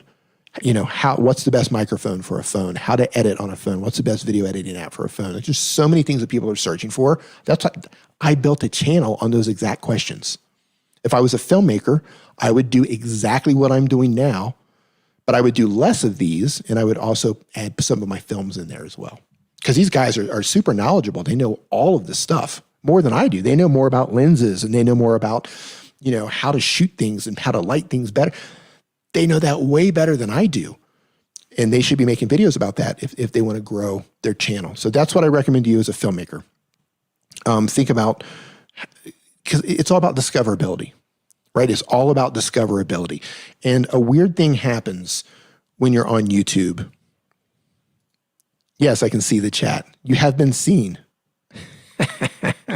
You have been seen. A weird thing happens on YouTube. Nobody cares about you until they care about you, right? So until you've given people enough value, right? Until you've made enough content for people to say, oh, wow, I really like their content, they're valuable. Until that happens, nobody really cares about you. So if you want to make your name as a filmmaker, teach people how to do the thing that you're going to make. Give them value. And it's like, if I started my channel as a filmmaker, hey, my name is D. Nimmin, I've made this film on my phone. Okay, cool, great, here's my film. Okay, but if I made a film now, I have a very large audience, right? I have a very large audience. I know tons of people who would help me get the word out and help me share the message. I have a large audience of people who would be interested now. If I did that now, hey guys, I made a film, check it out. I would get so much more exposure for that film now than if I did it early on, right? So I would just keep that in mind as a filmmaker, like give value to the people first. Let them know that you're helping them. Build your name as someone who helps them, someone who's providing massive amounts of value to them. Then when you show them a film, right? Then when you show them a project that you're working on, now you have people that care about you as a creator versus than just somebody's a filmmaker who, why am I going to watch your movie? I don't know you. I'm not going to give you an hour and a half or 2 hours of my time. I don't know you. But once they get to know you because you've helped them so much, they might watch your movie then. And I know that was a really long answer, but that's totally the way that I would do that. I think a lot of filmmakers are kind of missing that opportunity. The chat has been seen. That's right. I've got one eye. I don't know if you guys can see my lazy eye, but one eye is always down here looking at the chat. I got one eye looking here, one eye down here, always. D, my husband speaks Spanish. Should I have him translate all my videos since they're in English? You mean for subtitles? Okay, well, first of all, the Spanish-speaking countries of YouTube and Portuguese-speaking, especially Brazil. Well, no, I'm not going to say Portuguese. Brazilian Portuguese, Spanish, it's exploding with YouTube, exploding.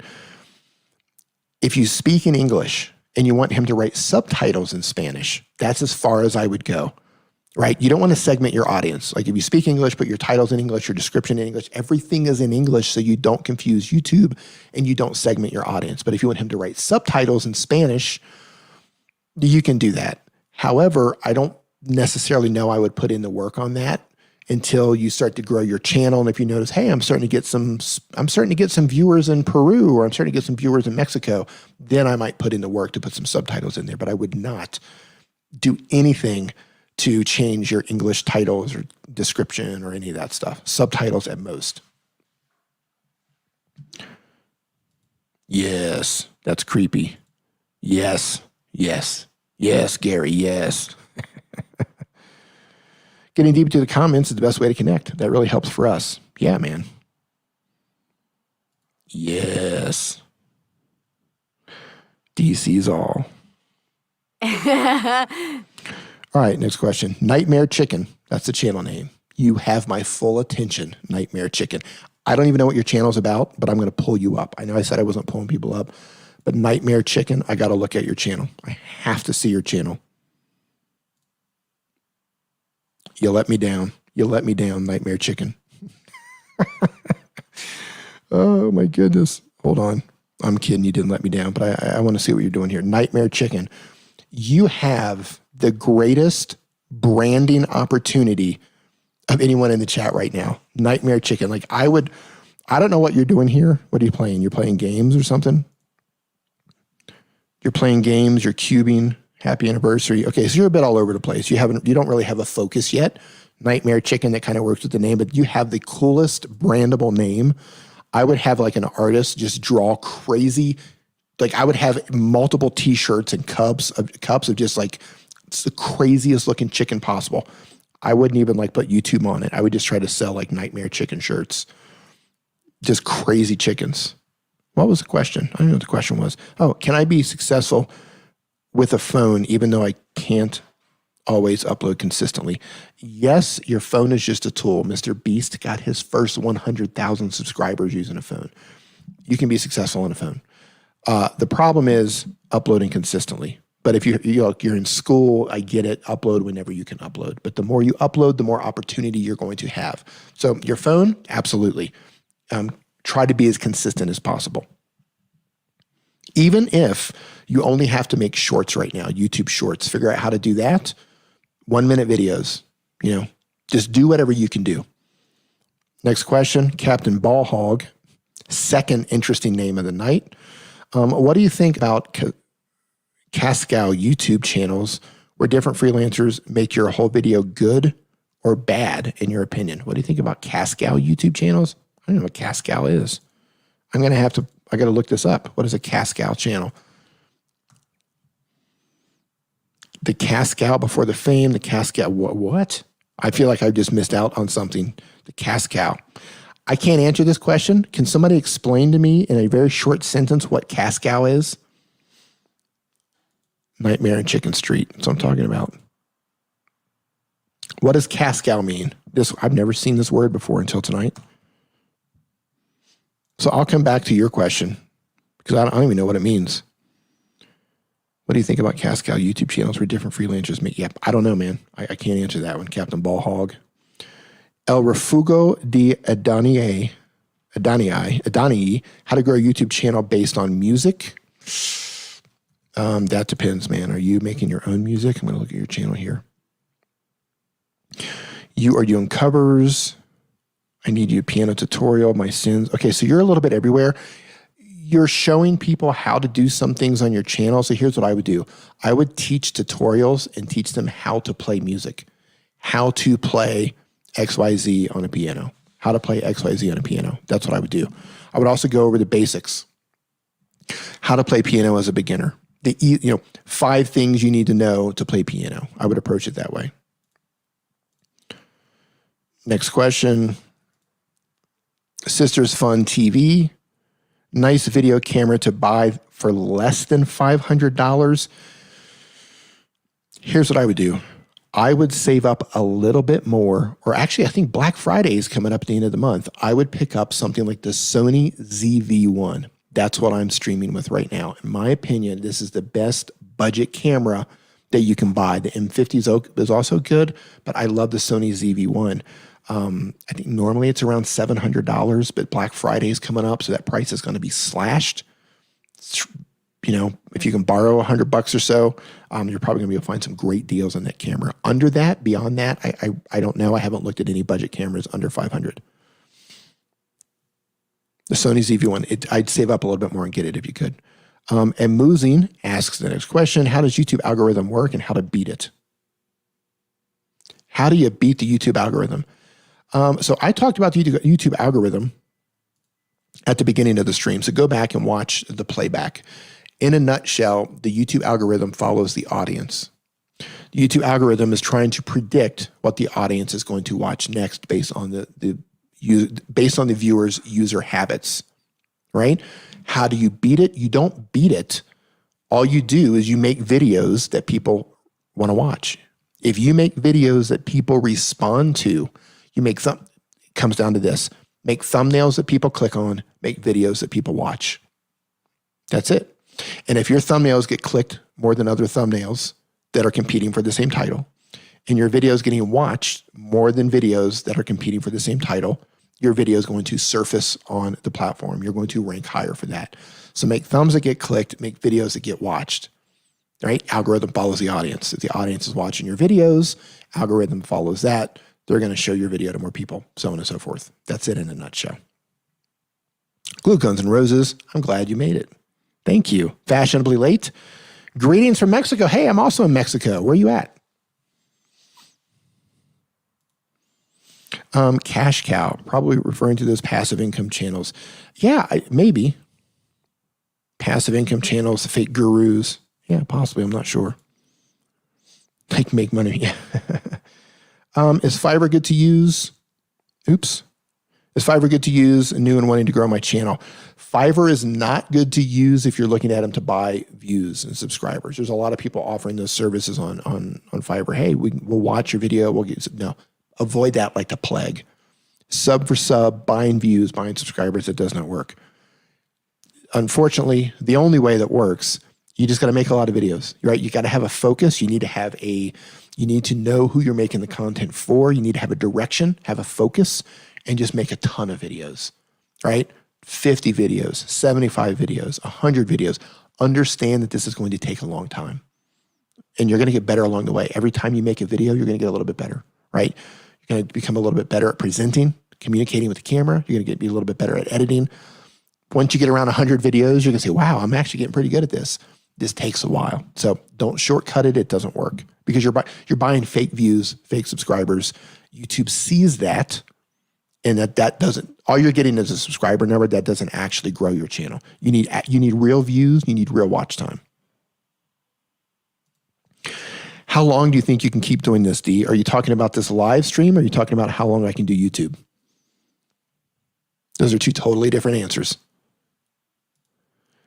D is schooling a lot of people today. Fake gurus, can I say a name? Knock yourself out, man. Mexico City. Cool, man. Hey, I'm in Querétaro. I'm about 3 hours from you. Hope you're doing well in Mexico City, man. The virus is kind of crazy around here. Hope you're doing well. Stay safe, brother. Do we get a chance to succeed with the channel in Spanish? Absolutely. So the Spanish growing community on YouTube is exploding. The trick is make sure you don't mix anything with English, right? Spanish titles, Spanish descriptions, Spanish tags, Spanish keywords, Spanish language in your videos, everything Spanish. And the key is, just like everything else, you got to make a lot of videos, right? You got to have a target. You got to know who you're making the videos for. Be focused. If you're putting a bunch of different stuff on your channel, that's a lot of information for YouTube to go, I don't really know what this channel is about. So we're not really sure what audience to connect it with. But if you're laser focused, right? I teach people how to make content and live stream with their smartphone. YouTube knows exactly what my channel is about. So there's a good chance when I upload one of my videos, the right audience gets my videos.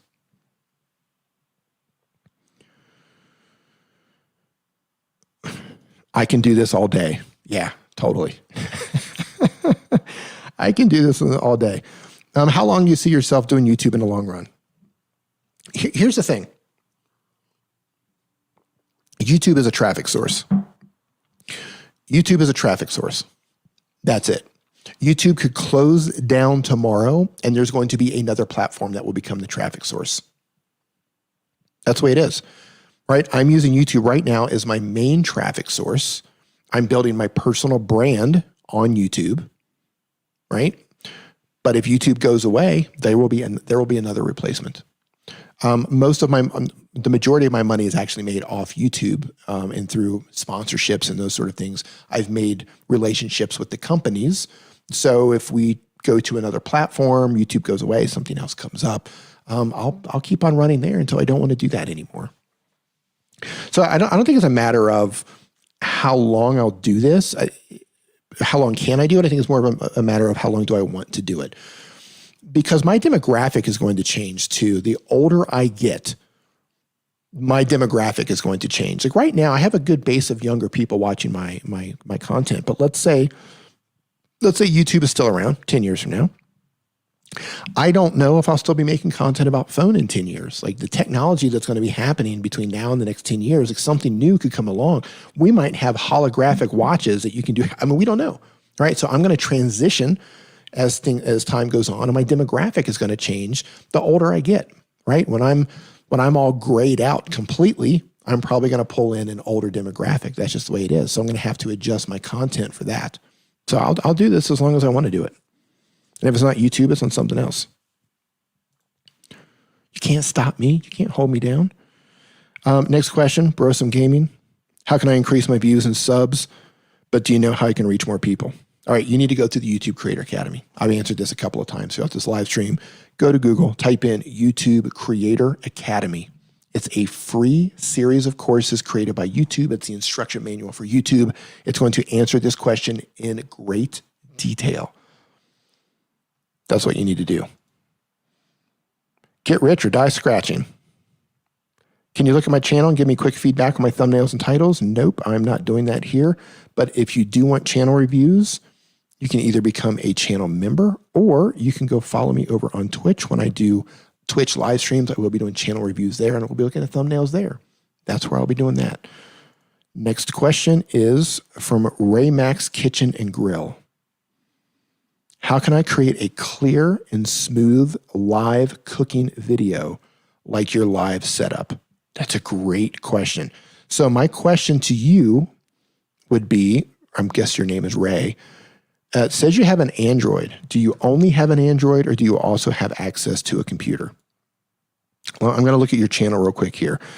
Really the key to good live streams is lighting. That's the key. Lighting, number one. Number two, you got to have a good upload speed, right? Try to get as fast of the upload speed as you can get. Now, if you are doing everything on your phone, the best quality live streaming app that I've come across would be Filmic Pro. It's not a free app. You do have to pay for it. It's like a one-time fee. But they allow you now to connect an HDMI cable to your phone and connect that to your computer and use it as a camera source. There's a lot of different apps to do this. If you don't want to spend the money on Filmic Pro, you can use probably the second favorite. It's called IV-Cam. The letter V, Cam. They have a free version with a watermark. You can remove the watermark for a couple of dollars. That's probably my second favorite. You just plug it in, or you can use it wirelessly, but know that if you use it wirelessly, there is some lag. If you plug it in, it removes a lot of the lag. And then you want to make sure that you manually set all the exposure and you want to get things lit as well as possible. If you're doing cooking, I would cook in the daylight, let the natural light come in from the room, get some inexpensive light, and put it on your food to kind of light that up. That's what I would do. You can use StreamYard for that, by the way, too. You can use that in a browser, but keep in mind that you are limited to your default phone camera when you're doing that, so it's not going to be the best quality unless your camera is really good.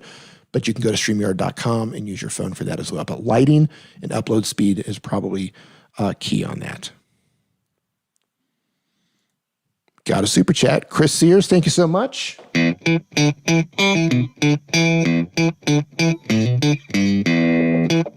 Super chat. Chris Sears, have a great night, my friend. Thank you for the $2 super chat. Thanks so much. All right, so the form is closed. I think I got everybody there. All right, rapid fire questions. If you got a question, type in question and then ask your question. I'm just going to nail a couple of these real quick. Go. In the meantime, I'm going to go through the chat, see if I missed anything here. Can't believe you got timed out. You probably broke the rules. If you break the rules, here's the thing. Moderators will time you out if you, but accidents happen too. They might have tried to time someone else out, got you instead. It happens. When all else fails, ask Google. Google, you got it. Should I drop with K-Shoal in my, I can't even pronounce it, K-Shoal from my channel name, K-Shoal? I think you should. K-Shoal, because if you didn't write out K-Shoal, I wouldn't know if I would pronounce that correctly. If you could find an easier way to pronounce that, or it could just use your first name. Let's just say your name is Kevin, right? Financial awareness with Kevin. That might be, a way to do it. Or you could just change it to be like your financial awareness. I don't know what's available. But you can look and see what's available. Actually, there's a great website. If you're looking to see, like if you're trying to figure out a name that's available everywhere, I'm going to drop something in the chat right now. It's name check. It's free, so you can write something on here. You can see, make available username, and you can see if it's available to .com, the YouTube channel, the Facebook, Twitter. You can test that out across all social media platforms.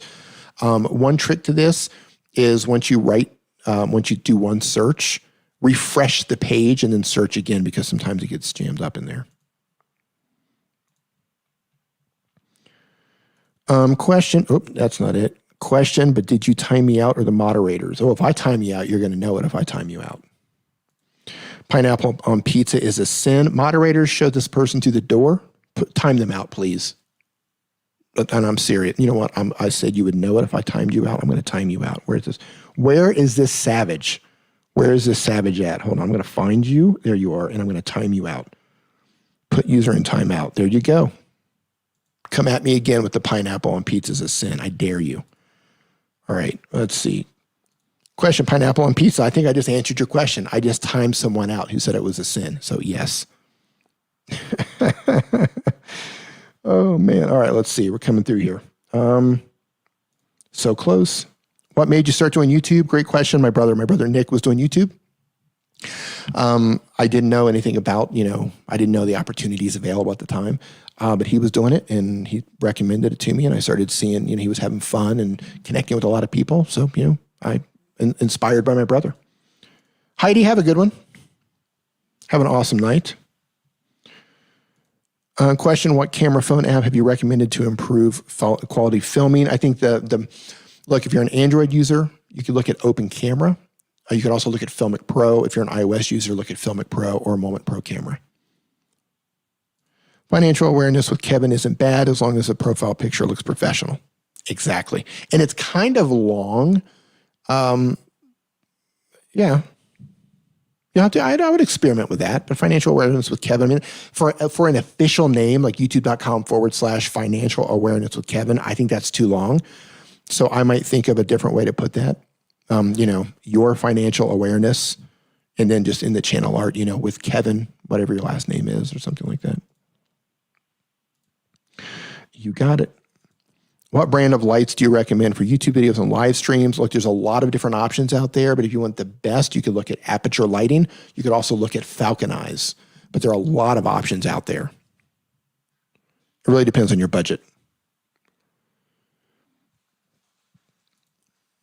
Let's see. Yep. Savage. Yes. Question. Thank you, Nick, for helping out my mindset. Appreciate you so much. My name is D. Nick is my brother. There we go. We're a dying breed in 2020. We are. Pineapple on pizza is amazing. See, I knew I liked you. Look, there's two types of people in this world. Forget the whole Biden-Trump thing. Forget the Trumpsters. Forget the Biden people. Forget the Republicans and the Democrats. Forget the Chinese and the Americans and the Australians. Forget all that stuff. Forget the color of your skin. Forget what language you speak. There's really two types of people in this world. You either like pineapple on your pizza or you're a savage. That's all there is to it, right? There's people who walk upright and we eat pineapple on our pizza, and then there's the rest of the world who drag their knuckles and make sticks and take sticks to make fire. That's it. That's it. I just simplified life for you. Right. What are these questions? I don't get the pizza comments. Oh, man. What brand of lights? Yep. Got that one already. Hey, Dan, I'm thinking about getting a small tripod. Do you recommend? It depends, man. Like, are you looking for something to sit on a table, something to hand, or something to hold in your hand? If you want something to sit on a table or something that's handheld, I recommend the Switch Pod. I love the Switch Pod. You are going to put a ball head on top so you can move it around. If you want something taller, I don't know what your budget is. You can look around on Amazon, look for something that's highly reviewed, but I don't know what you're looking for tripod-wise. Something that goes higher or something that sits on the table. But Manfrotto makes great stuff. Joby makes good stuff. Switch Pod is good. It depends on what you need out of a tripod. Let's see here. Hawaiian pizza, boom. Pineapple and jalapeno, you got it. I think the worst thing ever is putting noodles in chili. Okay, I'll follow you through fire. I like you. Thank you, D. Right on, man. Pineapple, ham, and onion, yes, please. I'm a savage. We're not all going to make it. We're not all going to make it. You're not going to be one of those people who make it. Sorry to tell you. All right. Hey, there you go. That's what I'm talking about. Keep growing with Mike Van Doozy. Would you ever combine pineapple with ham? Not in a box, not in a fox, not in a train, not in the rain. I will not eat pineapple and ham. I will not eat it, Sam I am. Let's see. Going through here. Yes, I'm using StreamYard right now to live stream. Yeah, I'm using StreamYard. So if you want to do what I'm doing right now, oopsie. You can go here, StreamYardFree.com. You can use StreamYard up to 20 hours per month totally for free. They are going to put their watermark up in the corner right here. I've got a TubeBuddy watermark. They are going to put their little duck thing up there for free. But, you know, free is free. If you want to pay to upgrade, you can, or you can just use it for free. Let's see. How many videos will YouTube let you hold on to your channel? I don't think there is a number. I think you, as far as I know, there is no limit. Answered that one. Can you describe your first 2 months on YouTube? Yeah, I was overthinking everything. I was kind of perplexed by my audience retention, trying to figure out why people were leaving my videos. I had a lot of support at the same time, so I was very thankful and gracious for that. But it was definitely a learning curve, just trying to dig into my analytics to see what was working and what was not working. But a lot of me looking at it and saying, okay, where can I improve? You know, these videos are okay. Some people are responding to some of them. People are not responding to some of them. Where do I suck? Where do I need improvement? And that's the thing, man. You have to be realistic with yourself, and you have to know where your weak points are. You're going to say, okay, well, I suck at communicating in front of a camera. I'm just suck at picking the right words. And then you focus on fixing that. Like, oh, my thumbnails suck. And then you work on fixing that. Let's see. I love using Morning Fame. Do I have to use TubeBuddy as well? Nope. You can use one of them. You can use whatever tool you want. You don't have to use any of them. They just make your life a lot easier. If you like, I use all three. I've got Morning Fame, I've got TubeBuddy, and I've got vidIQ. TubeBuddy is my favorite. I use that the most. But if I'm ever in question or whatever, then I go and look at the other two as well. All of the above. StreamYard works on an Android, it works on an iPhone, and it works on your PC or a Mac because it's browser-based. It's not an app. You just use like the Chrome browser or Safari if you're on an iPhone. Question, I have 28% traffic source from browse features. How to increase my browse feature? Keep doing what you're doing. Browse stuff is usually going to end up with, like, you know, if it's something that's trending, if it's sports, it's time related. What I would do to try to increase that is I would try to get even more people to watch videos by making thumbnails that get clicked even more, right? The more sticky you can make those thumbnails, those are more views that are going to come to your channel. YouTube, in turn, is probably going to just give you more browse traffic because you're doing really well. So I would get creative with your thumbnails because you're doing sports. It's right. It's something that's time sensitive. So you're going to get browse traffic for that. So another thing you can do is try to be first. Try to be one of the first people to get those sports videos up online. Early bird gets the worm. Answered that one. I'm upgrading my phone for YouTube videos. I have a Galaxy S7. What do you recommend? I want to start by the end of the year. Here's what I want you to do. Don't wait to start at the end of the year. Your S7 is plenty good enough. Your S7 is plenty good enough to get up and running to make your YouTube channel. Look, you're going to suck. If you haven't started your channel yet, I'm sorry to inform you that you're going to suck for a very long time until you learn what to do. We all do. Every single person starts at zero. Every single person does not have this skill until you actually build that skill by doing it. So you're going to suck. So start tomorrow. Upload your first video tomorrow and don't worry about it because you have to learn how to edit. You have to learn how to present in front of the camera. You have to learn how to make a thumbnail. Start tomorrow. Make your first video tomorrow. I urge you. In terms of the next phone, what can you afford? What's in your budget? I would say if you've already got the S7, can you get a flagship phone? Can you get the latest Huawei? Can you get the latest Samsung? Can you get the latest iPhone? I don't know what your budget is, but don't wait. Promise me you won't wait, man. Start making content with your S7. I swear to you, it's good enough. You've got so much to learn, and the faster you get started, my biggest mistake, if you say, hey, D, give me one mistake, the biggest mistake, it's going to be not starting soon enough. Not starting soon enough was my biggest mistake. D, did you just say StreamYard runs on Mac? So it's browser based. So you can use, I think on a phone, you have to use the Safari browser. On an actual computer, and Doug Hewson, correct me if I'm wrong here, I'm not sure if you have to use Safari only on a Mac as well, but it's browser based. I know on my iPad and on my iPhone, I have to use Safari. You might have to do that on a Mac as well, but it's all browser based. Good, man. Start it. Start it, man. I'm rooting for you. Everybody in here, can we just get like a hashtag start? Oops. I almost just turned this off. Can we just get a hashtag start for this dude right here? Get it going. Hashtag start. We want him to start, or her to start. Ramon, we want Ramon to start. We're looking for a channel review. I had one by Dusty Porter, made some major channels. Right on, Mike. Dusty's great. Start tomorrow. Here we go. Start. Start. Look at all these people, man. We are all rooting for you. Everybody, you got more than enough. You've got an S7. You're good. Look at this. We're all rooting for you, man. Ramon, get on it. Ramon, here's what I want you to do.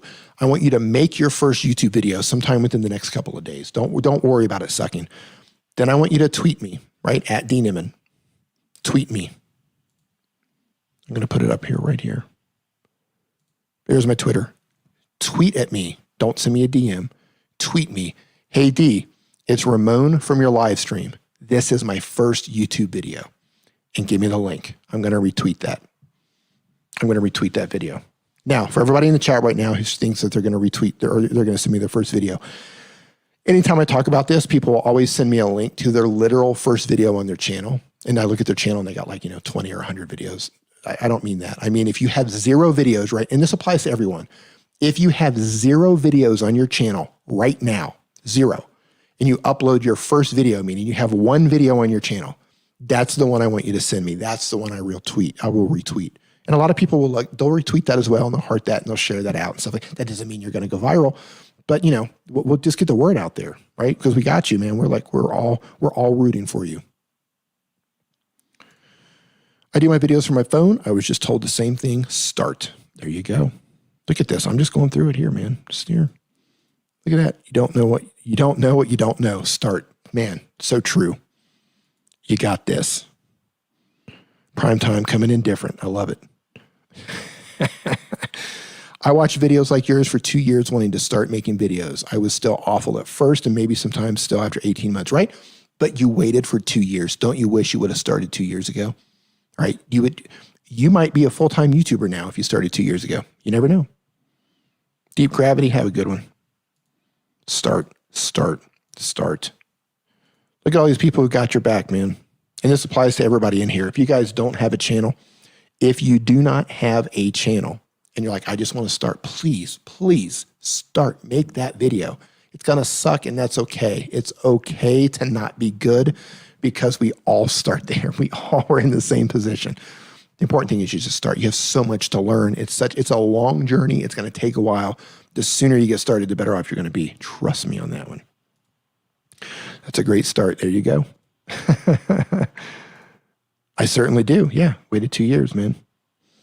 All right. On that note, ladies and gentlemen, I want to thank all the moderators for holding it down, for keeping my lawn nice and trim, for keeping the, got to keep the lawn looking good. I want to thank everybody who asked the wonderful questions. Great questions today.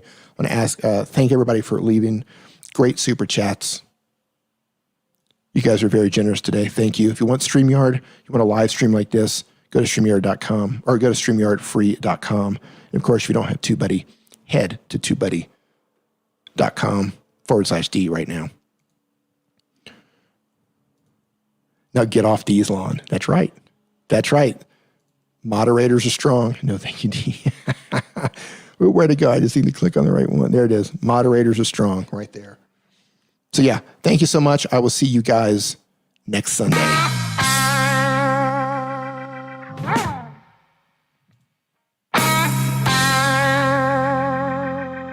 We're just going to play this out.